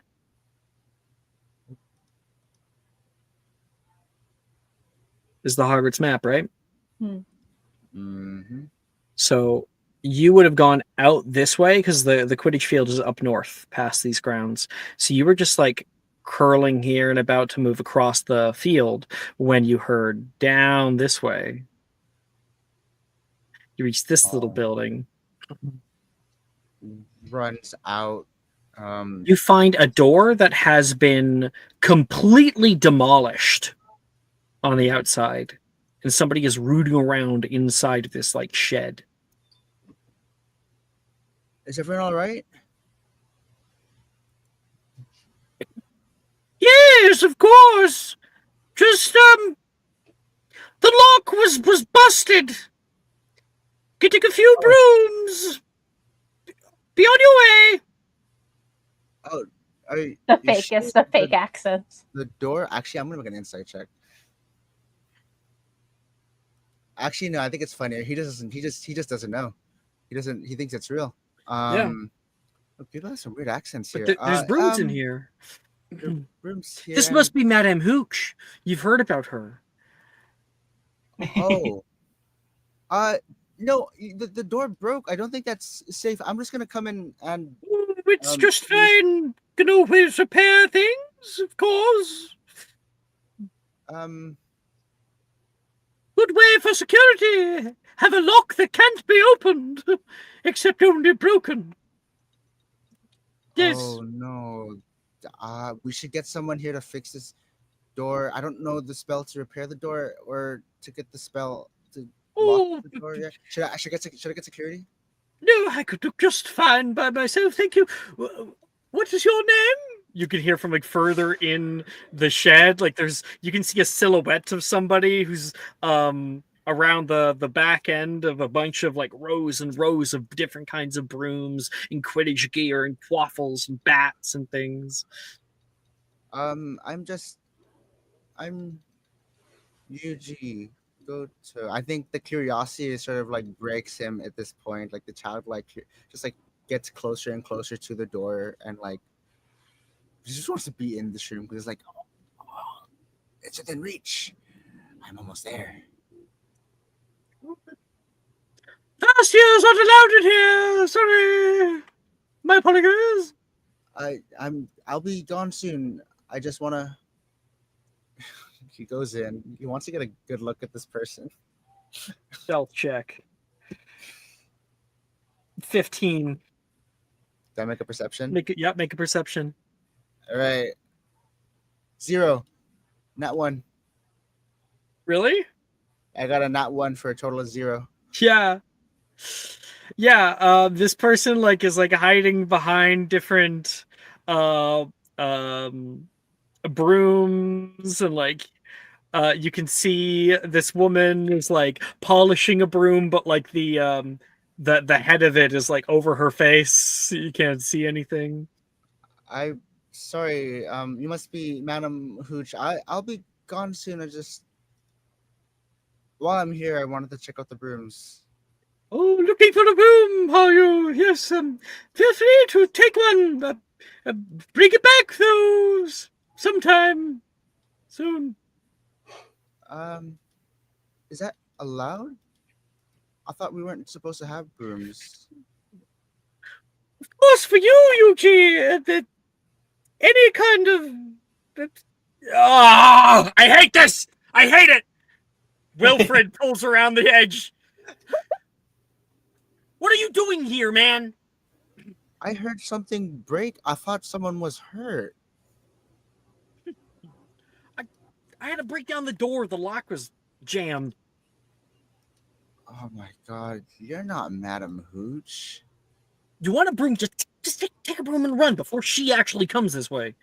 But isn't that? We're not supposed to have brooms and. I know they have a fambus around here somewhere. I want that one. A fambus? Where? You know about the Nimbus fambus? I'm more of They discontinued them in the 90s. No way. They have one here? I think so. They confiscate brooms, then bring them here, or people forget them, and they just kind of all pile up. The last known sale was in '98. My thoughts exactly. You're not going to tell me, are you? Not unless you find this fan bus. Make an investigation check. Can I give it from the help action instead? Yeah. Although his investigation probably isn't that better. Let's go. I take back that is. Wait, you're going to take back your roll? Yeah. Yeah, go ahead. I hadn't announced it yet. I rolled 2 2s. Oh. Go ahead and roll. It was a 6. You guys are not able to find the Nimbus fambus in here. Damn it. But you do end up finding, I think, like, Wilfred's like, fine. Clean sweep it is. Here, this one can be yours. I'm sure she won't notice it's missing. Actually, I'm fairly certain she will. He looks down at the broken door. She won't know who took it. I only need it for an hour anyway. Right. I heard one of the new Wait, you're in Gryffindor, right? I'm in Gryffindor, yeah. You wouldn't just tell me the password, would you? It's fine. I'll figure out my own way. I don't. Okay. Well, this is all fine. One of the new students, really smart, Vika, said it's not illegal if you don't get caught. So let's just not get caught, right? Right. Yeah. I think that's a good mentality to have. Right? She's so smart. Ravenclaws are just a different league. And he's going to take one of the brooms and, well, I'll see you in the air. Peace, UG! Oh, thank goodness you didn't tell me. He grabs a broom as well and takes off into the air. Are we able to fly? Don't we have to take a lesson first? You don't have to take a lesson. If you know how to fly, you can. Wilfred does. Yuji, you do as well. We saw it in your flashback. Yes, sir. Mm-hmm. Okay. And Yuji has his fun for the rest of the night. Vika. Yee. What are you up to later? Vika is going to study transfig to try and get that grade up a little bit. Okay. Yeah, sure. Like I said, I'm like, this is my first character where I'm like, oh wait, I didn't get an O. I need to get on top of that. So we find you and Sally, who offered you help with transfig, in the library. The library itself is grand. Huge bookcases that curl off into unknown little corridors. It has 2 floors to it. There's a cutout in the first floor that you can see a railing and a balcony to the second. You can see a half-moon desk on the second floor where Madame Pince overlooks like a dictator over it all. You're not supposed to make too much noise here. Well, yeah, I imagine. It's a library. It's not exactly a concert Libraries hall. at home never had that kind of issue. We ran around them all the time. Although Dad would get upset when we put his books in the wrong place. It doesn't sound like much reading happened at your library. I did once make a fort out of all books. Vika, like, you see a moment where she just opens her mouth and then like closes it. Like, I was about to say that's horrifying, but on the other hand, a fort made of books, you'd never be too far away from one. You could just grab one and start reading. You'd think.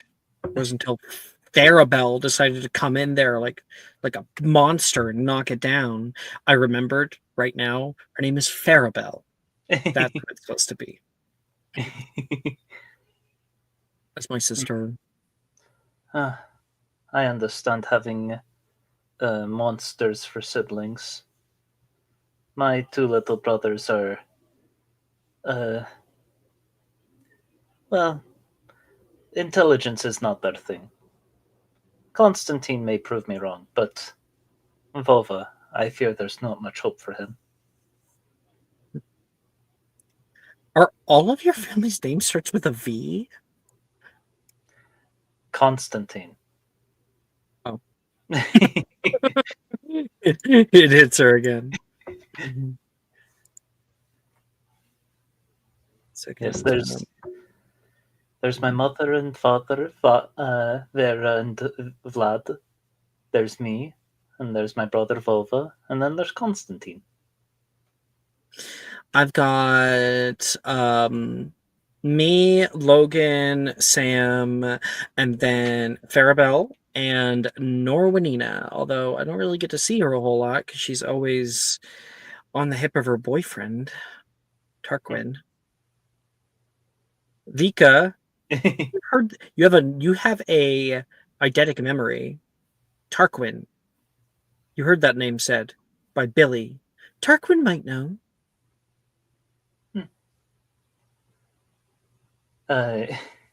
Sally's oldest sister, Norwanina, or Nora, is going out with Billy's eldest brother. I think Vika like has a moment where she's just like like you can kind of see that cat like grin on her face, just like, oh, interesting. So do you understand the law of equivalent exchange yet, or should I explain it again?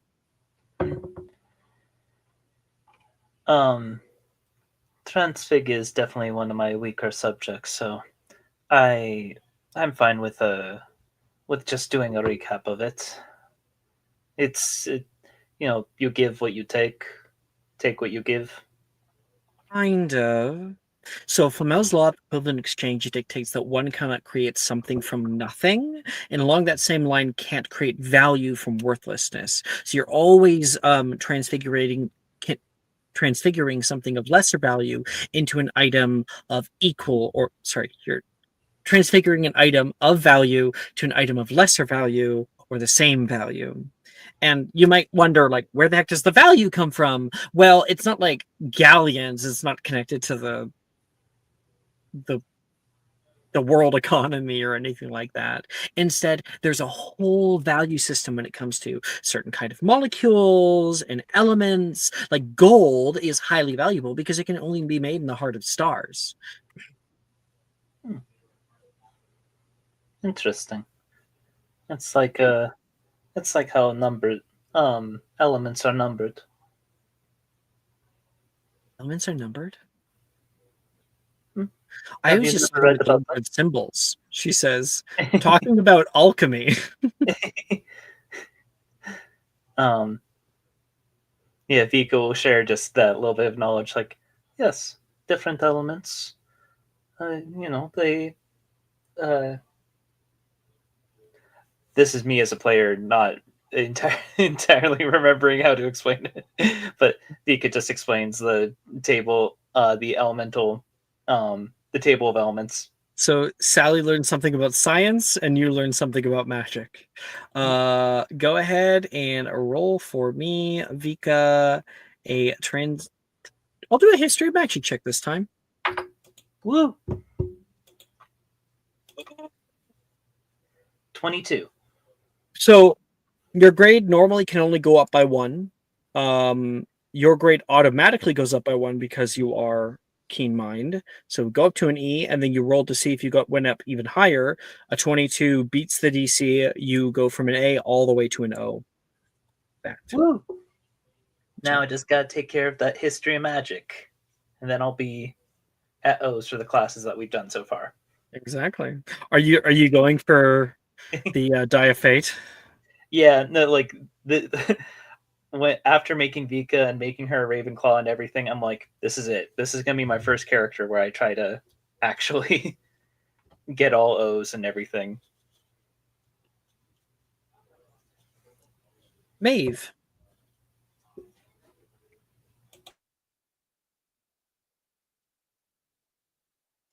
Maeve is going to try to find Hagrid because he is the care of magical creatures professor, and she's hoping that he can help her with Murphy. Okay. After asking around, you can hear from a few of the other older students. Oh, Hagrid's hut's just down the hill. He's on the southwest side. And it's a way to get there. You have to go up to the 3rd floor of the quad, go across the bridge into the clock tower, climb down the clock tower, and then over that bridge. And by the time you hit the standing stones, which are beautiful, by the way, very old and weathered, lots of moss growing on them and things, you're like, where the heck is... You can see down the hill a little squat, moss-coated cottage. The bricks themselves, some of them are dark, some of them are light, because this place did get burned down at one point. The roof itself looks newer. It's not as archaic or ancient like many of the other places around here. The thatch is well kept, and there's a bit of smoke rising up from the chimney. She makes her way over, trying to look inconspicuous, so like trying to look like she's bringing walking your dog? normal, in a backpack, so not visible. He's like trying to get out. And you make it to the front door. When you do, there's a dog that's been laying by, like outside on the grass, sees you, and like stands up, woof, and gives like a big, deep woof. Standing almost like in defensive mode, almost aggressively. I And then toss a piece of duck to it. yeah, that's not a problem. It immediately is distracted. And what's his butts? He's super old now. He'd probably be very soon to die. I forget his name. Fang.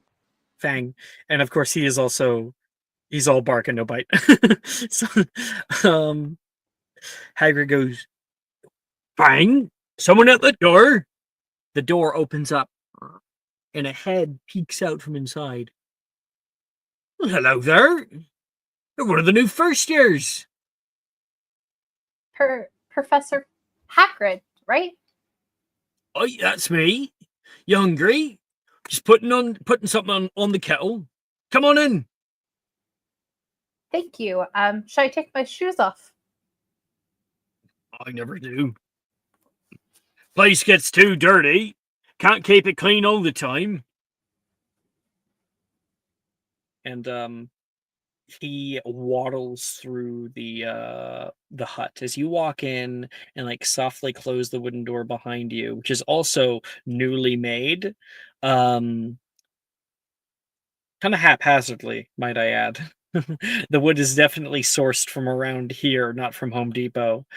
And you find this cottage that has new furniture, leather upholstered. There's a big seat that actually has burn marks on the side, like he was able to save this from the fire. There's a nice fireplace that is just embers right now, so it has a little bit of heat in with the cool of the night that's coming. And Hagrid has like a big apron on.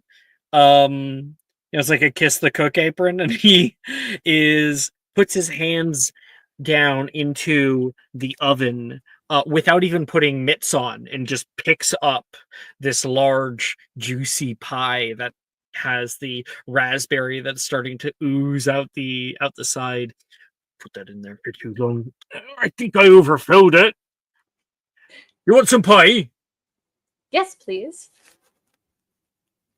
There's things that are like heavy rope and different tools that are hung up in the ceiling. And it's a higher ceiling to accommodate Hagrid's giant size. And it looks like he's able to just easily like, "Ooh, need that." But for you, it's high up above you. He slices into the pie, and as he does so, and he's also going to be pouring you a cup of tea. What do you with the pleasure there, Miss McCool?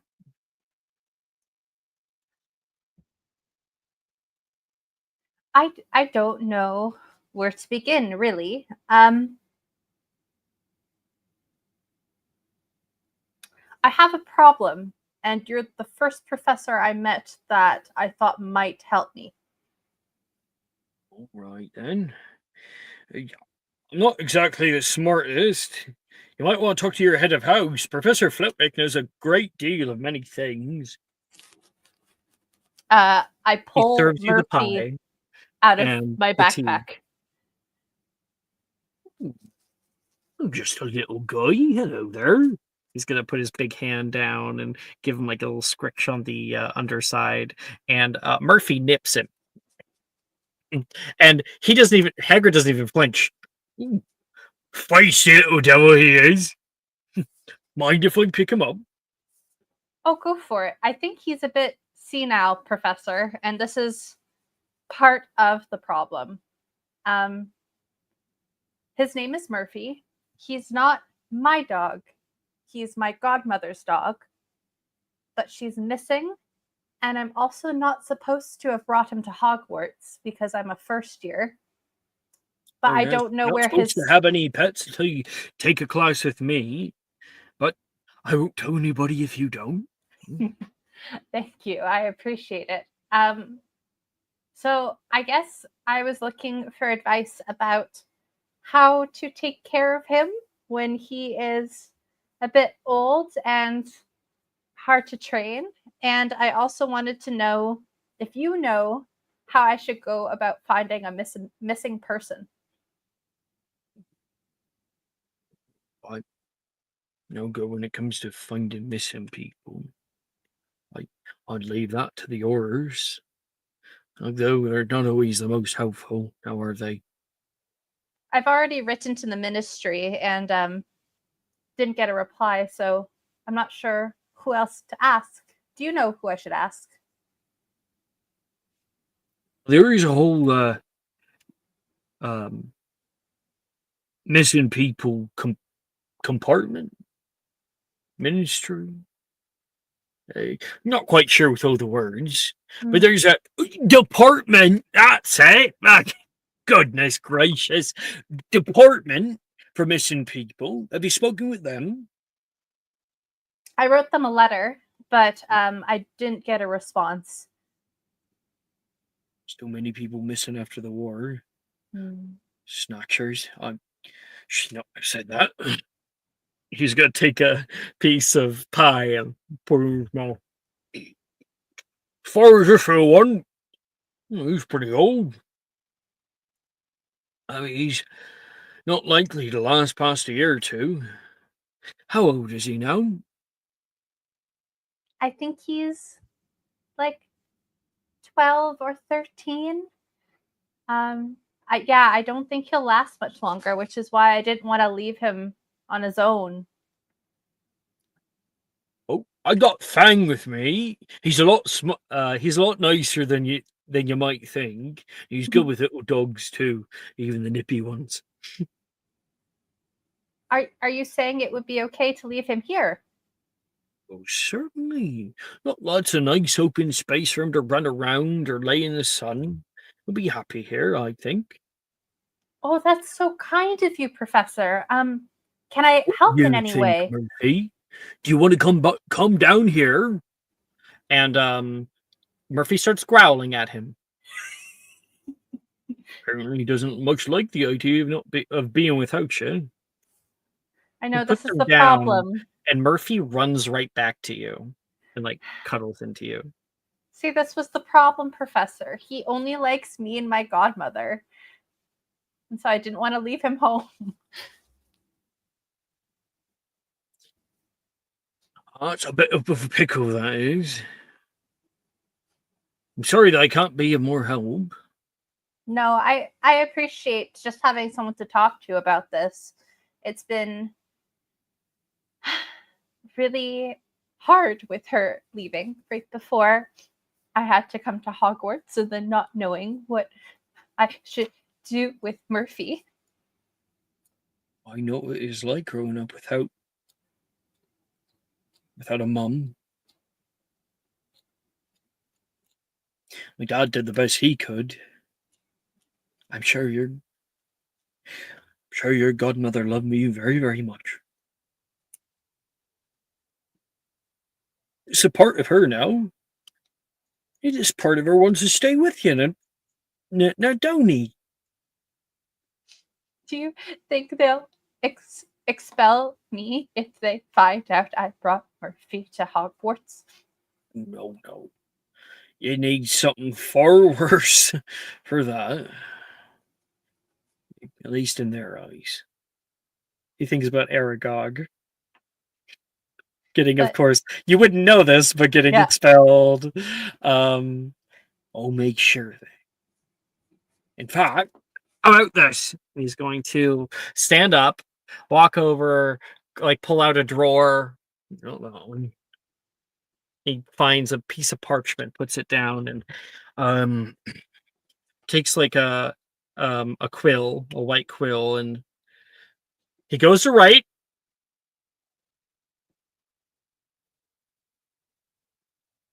I high grade hair boy, and it's HERBI. And he misspells his letter, but it's essentially I Hagrid. He doesn't even use his first name because he can't spell professor. Hereby allow how do you spell your name? And he'll do yours. Maeve McCool to care for Lil Murphy. Little Murphy. Actually, no, he would probably spell the F with the actual F. It wouldn't be the P. So, yeah, it'd be Little Murphy with a F instead of a PH. oh, Professor, that's so kind of you. I know that I'm supposed to take your class, and I will in third year. Is there anything I should read? Because I want to make sure that I'm good enough to look after him. Newt Scamander has some great stuff on magical creatures, but for little ones like these, I might recommend just stopping by the library. Don't you have a big one in your common room? Yes, we do. I'll actually take a look when I get back. Might find something there. Thank you so I'm much. proud of you. Oh. Taking care of these little guys is not easy. It's a big responsibility taking them on. Well, he has no one else, so I have to look after him. You do. You do. And you can smell something else burning. Oh, my bread! And he's gonna go over and sourdough's supposed to have it for the weekend. Oh, the guys at the Hogshead are gonna laugh at me now. Oh, I'm so sorry for distracting you, Professor. It's fine. Just have to go back into town, get some new supplies, I think. And you can finish your pie and pet Murphy and whatnot. And we cut to you settling in for bed, and Murphy, like, laying on the floor by the foot of your bed, Okay, in like a little dog bed. Okay. Ray. Yes. So Wait, did we get you? What do you... I don't think so. no, Yeah. no, we didn't get me. So at first I was thinking like I would study to get a better grade, but then I thought like Ray doesn't actually care about the grades. She care about the knowledge, and she did just make a whole new friend. So she's kind of gonna grab Nolan and kind of say, we're gonna practice the transfiguration spells." Mm. Nolan's like, I, sorry, Ray. I have plans later. Some of the Hufflepuff boys are going out together.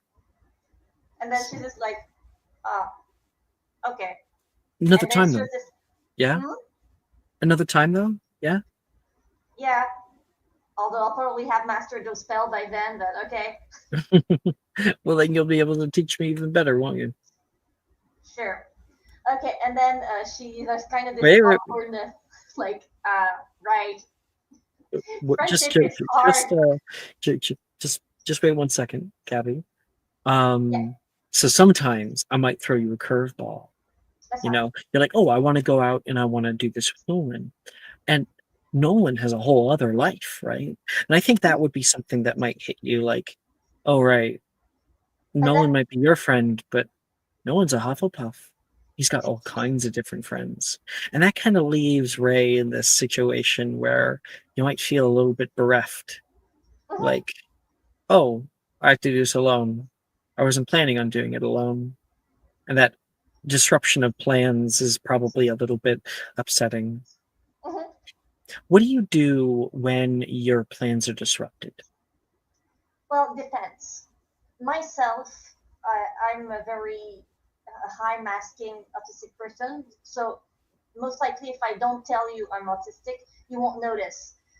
So I am very good at putting that distress away, and it just means that I'm gonna most likely do the activity anyway, but it's gonna be very much more tiring.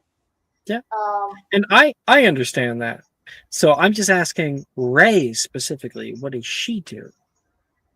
well, I think she would still go and do her and try and do her thing and study, but she would probably be a bit disheartened. And there's also like this awkwardness because there's a rule I had to check with that person first, and I just included them in my plans, and I didn't notice, and then like is that person gonna be like angry Upset if I or something? yeah. Yeah, but I Mhm. didn't ask first, so she's gonna be feeling bad because of that. But then she's gonna go back and try to do her spell anyways. So where are you practicing? Are you practicing among the grounds, North Courtyard? Are you going to the library? Are you going to the She would go boathouse? somewhere. She would go Finding a somewhere secret where there's room? not a lot of people, because especially if she's feeling like awkward, she would not want to be around people. So not the library because that would be a lot. Maybe the boathouse if there's not. I Boathouse could imagine be there's not. really good, yeah. Mhm. Yeah, there wouldn't be a lot of people at the boathouse. So our scene fades and recenters upon Ray as she first enters the boathouse. The boathouse, which you would have seen at the start of the episode when I was showing all the images, is this tall, thin structure. Entering inside, the whole right-hand side wall is pretty open. There's this gate that can come down, but is normally open for boats to come and go as they please. There is light, torchlight that is flickering in the breeze. You can see the sun going down right now as twilight overtakes the night. There is a vaulted ceiling. You might kind of notice, I guess I'll pull up the picture again. Where is Magic and Mysterium reference? There it is. This location.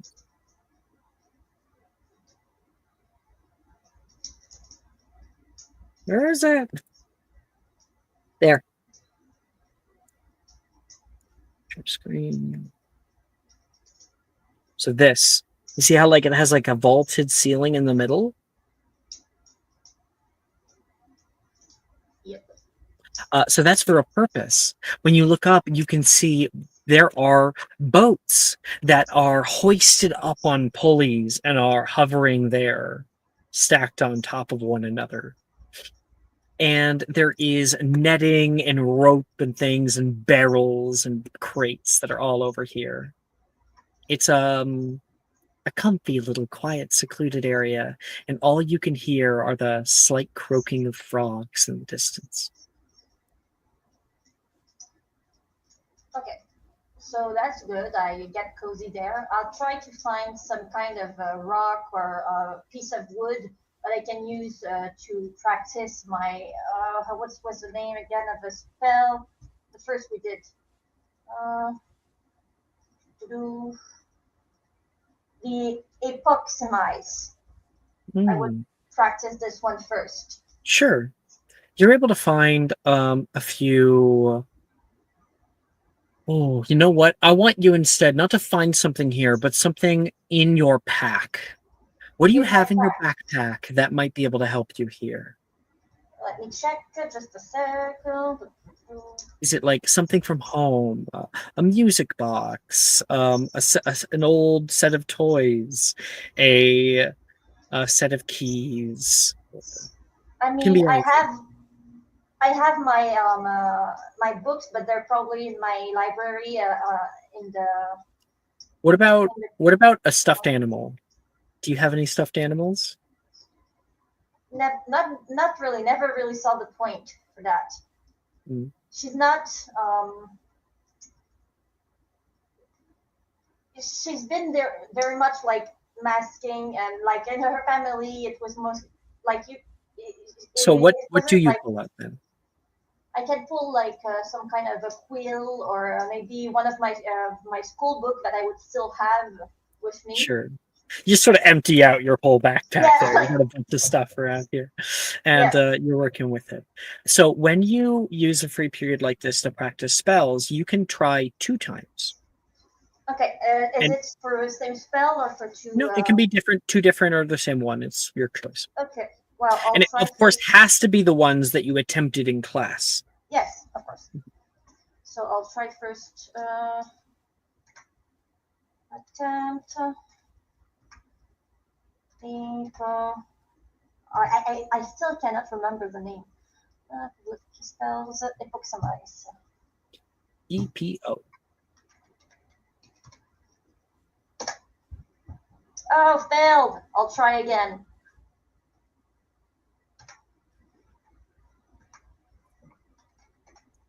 Good luck. No! I had. Do you want to use your inspo? Hmm?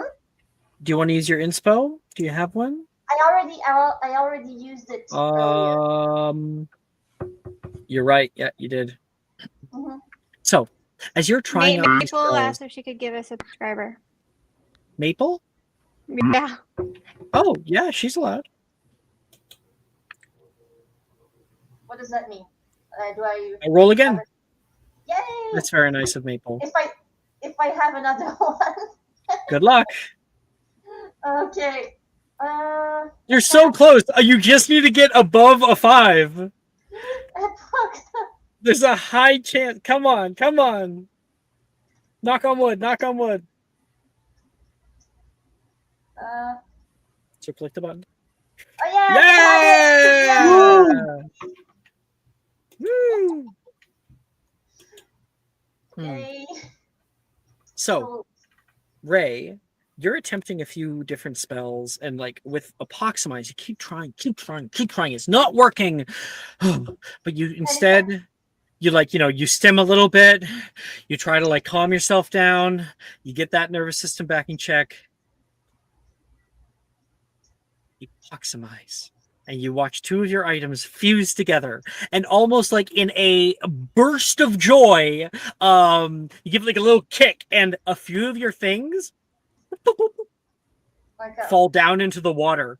Bloop, bloop, bloop. Oh, dang it! You did the Yeah. spell, but you can see like your two of your textbooks have fallen down into the Okay, into the if water. they are textbooks, I jump in the water and I get them back. Wait, If Ray, it's a you textbook. like get up, like go to like take off your jacket and go to dive in, and by the time you do, you see the textbooks are gone. Huh? You look around for a second and see if they like floated away, and coming up out of the water, you see your textbook rising up to meet you. And I take them. You take the textbook, and you can see a hand pull back into the water. Oh, and I'm like, huh, mer people. And then a second one comes up again with your other textbook. Okay, and I take the second and I think, thank you very much. And then as you take it out of their hand, the hand grabs onto the dock and pulls up. No problem. It's not a merfolk. You see this girl. Huh. Don't mention it. Should really be careful with your stuff. Yep. What? She's And like what's on the side of the dock now. Was there a peculiar reason why you were in the water or just taking a swim? I like the water. Who are you? I'm What Ray. are you doing in my boathouse? It's yours. I thought it was Hogwarts. I carved my name into the door the first day we came here. So if I carve mine next to it, does that mean it's a share ownership? No, I just destroy your name. Can I destroy yours? I'm Taylor. Like I said, I'm Ray. Can you hand me my clothes? She says and points over, and like you didn't notice, but lying on one of the barrels is like a jacket and like a shirt and stuff. Yeah, sure. I hand them over. She gave me my book. I have no reason not to give her her own clothes. She pulls up out of the water, and you kind of look away, and she gets dressed. She plops down. You're like made like a huge mess. She says, seeing all your stuff there. Yep. Is that what you do? You just go to weird places and make messes? I mean, I wasn't expecting for someone to be there. Expect the unexpected. This is Hogwarts. Okay, well then, I guess at Hogwarts I can make messes in the boathouse then. No, did you not hear? It's my boathouse. Duh. Yeah, but we talk about it. I can just destroy your name and it's not yours anymore. But then I'll kill you. Well, Okay, maybe I won't kill you. But you'll wish that you were dead. I mean, a lot of things make me wish I'm dead, and I can still go on. What's one more thing? Yeah, same. You're kind of cool. What did you say your name was again? Ray, for the third time. It's not complicated. It's just one syllable. Sorry, what was your name again? Yes, a fourth time? And you can see like this little glint in her eye. She's rage baiting you. She's genuinely trying to make you upset. I'm For like, fun. It's Bartholomew. Bartholomew. I should have remembered that from the first 3 times. I'm heading back to the common room. It's nice meeting you, Bartholomew. Yeah, right. Nice meeting you. Don't make a mess in my greenhouse. You And she mean leaves. You mean my boathouse?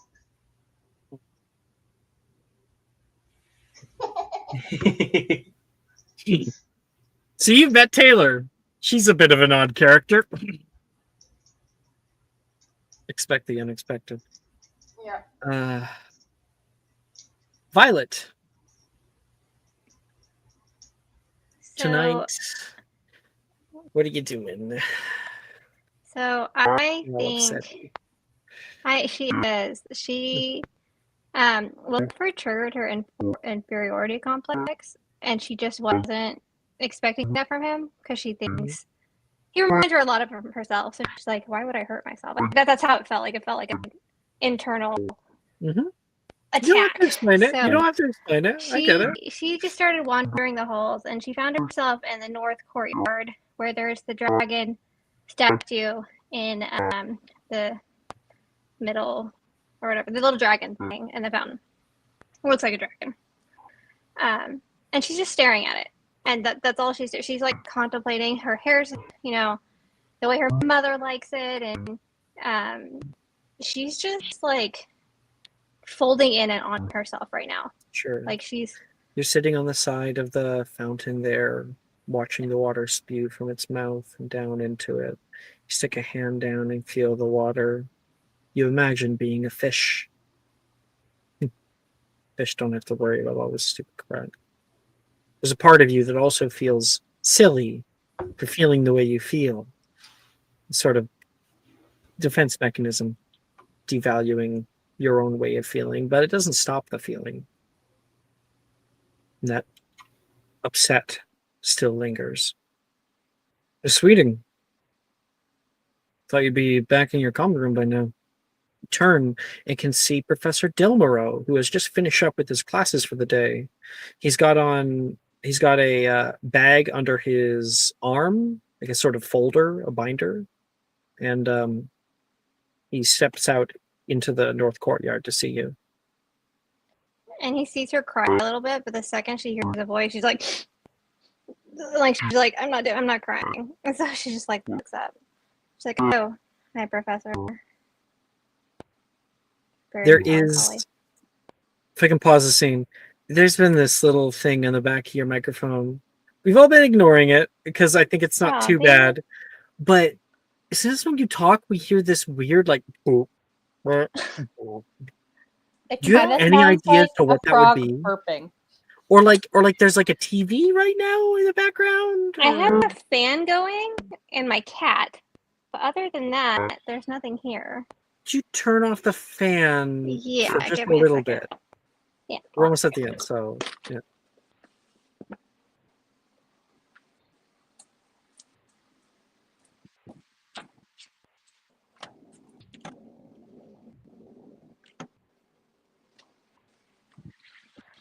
Hold on, it's not a fan, it's my AC, but give me a second to turn it off. Okay. I'm right by a vent. I was like, that's not my fan. It was kind of funny, but it's Did you turn it off? No, I'm going to my Nest app real quick. I have to turn. I don't know how to turn it off otherwise. Give me just a second. Yeah, we might be hearing like the audio cancellation trying to cut out like a whir in the back. Whoa. Yeah, I'm right by a vent. So, 1 second. Well, once you turn it off, we'll see if that was it or not. Either way, we can continue with the scene. It was just like if we could fix it, that'd be better.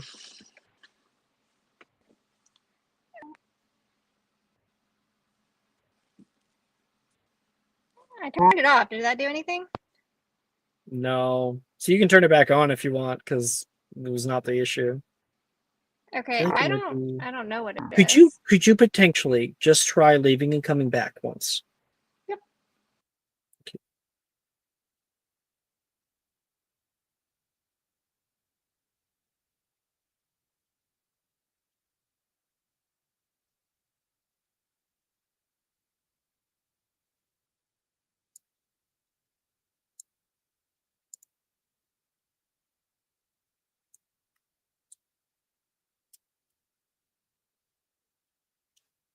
Coffee is needed. Yep. How about now? I don't hear anything yet. Either way, we'll continue with the scene, whether or not. Okay, well, the AC technically just shut off, so maybe that would be it. Like, it took a No, minute. it's still there. Anyway, it's just every now and again.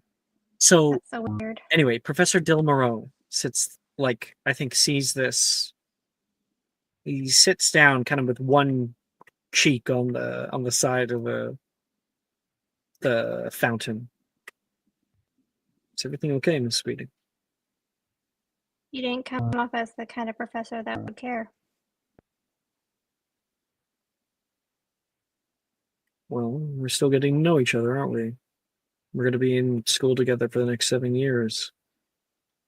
Remember what I said when we first started? Let's we start off on the right foot. You certainly did. Just fine in class. I'm sorry if I came off stern. It's just how I teach. We all have our rough days, I guess.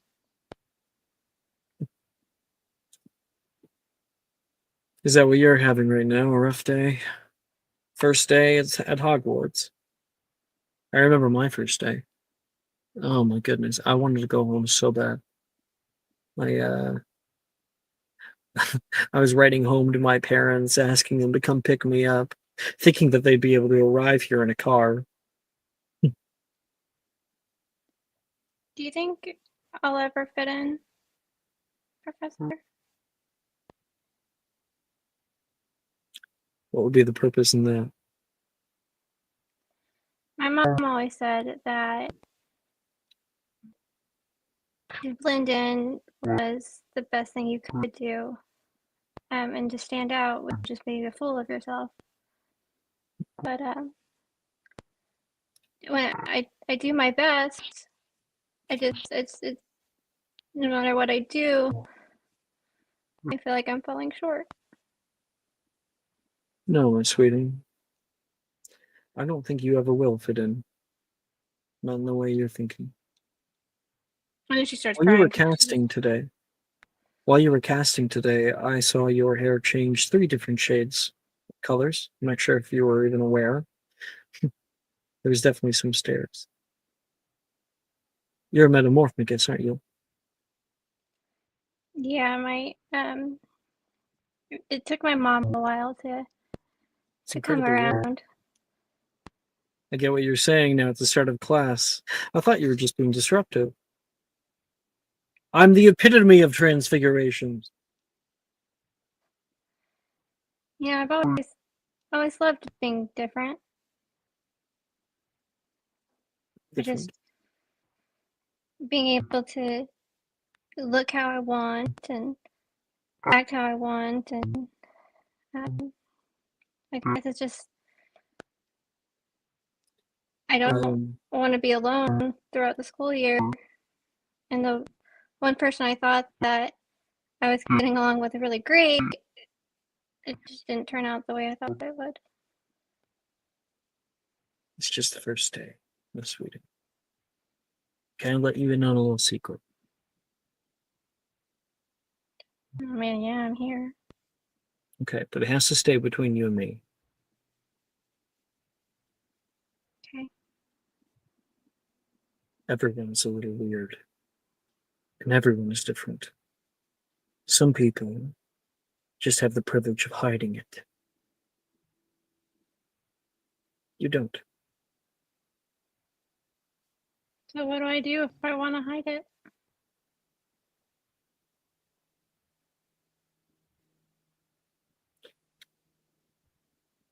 You acknowledge that that the reason why you want to hide it is because other people want you to. And since when have you cared about what other people want you to do? Yeah, I guess you're right. There's no use in hiding who we are. It'll always come out in the end anyway. And the people who are going to be terrible about it are going to be terrible about it whether or not. And those people too, they have their own things that they'll be hiding.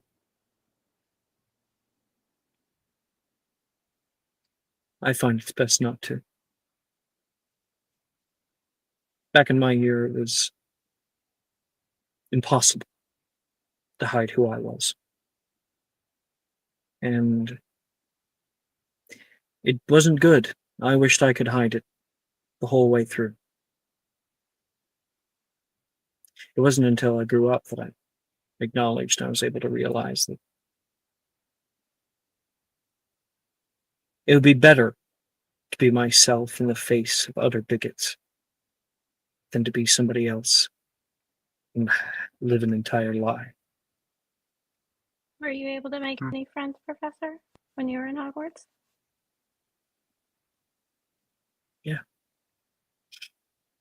It gets kind of teary. Yeah, I made 2 friends. Well, you're 2 ahead of me, I guess.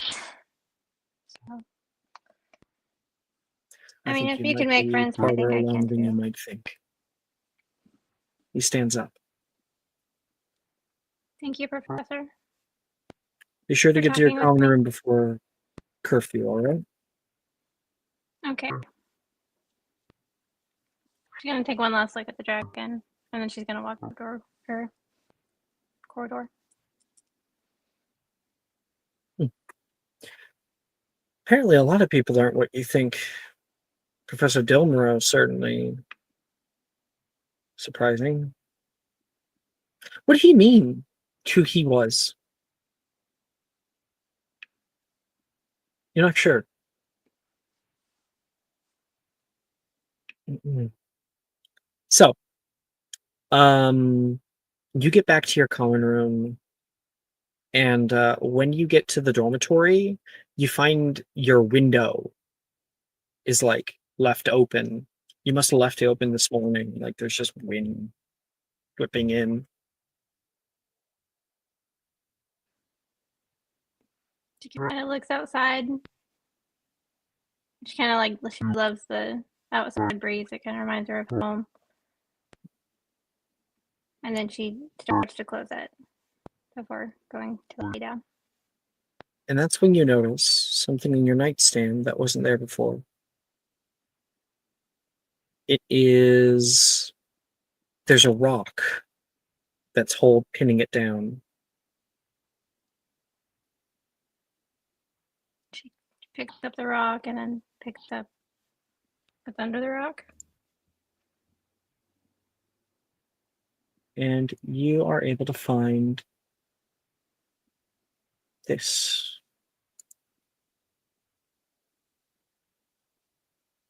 One second.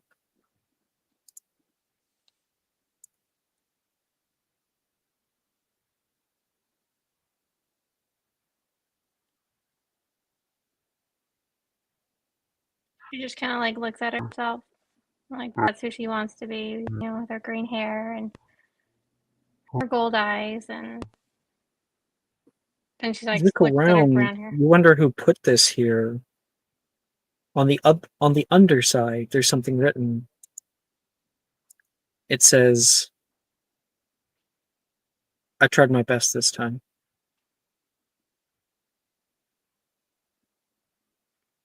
And then she just starts crying. She knows who it's from. And then she feels guilty because she overreacted. And so she holds it close to her because she's like, I guess I do have a friend.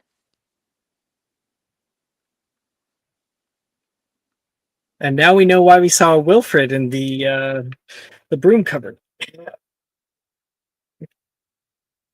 And Yuji, you gained a broom, by the way. You now own that stolen broom. What is it called? I mean the Woo! The lesson. It's a clean sweep 3. A clean sweep 3. And thank you, Vika. Your knowledge will get him in trouble. The lesson here is that crime is always the answer. When he goes back, just a quick thing because we're done. He has like this mustache he puts on to make him look like an adult as he walks back into the Gryffindor common room. To evade the prefects. Yeah, I'm here on business. Nothing to see here. Carry on. Thank you, everyone, for playing. Thank you guys for watching. Good night.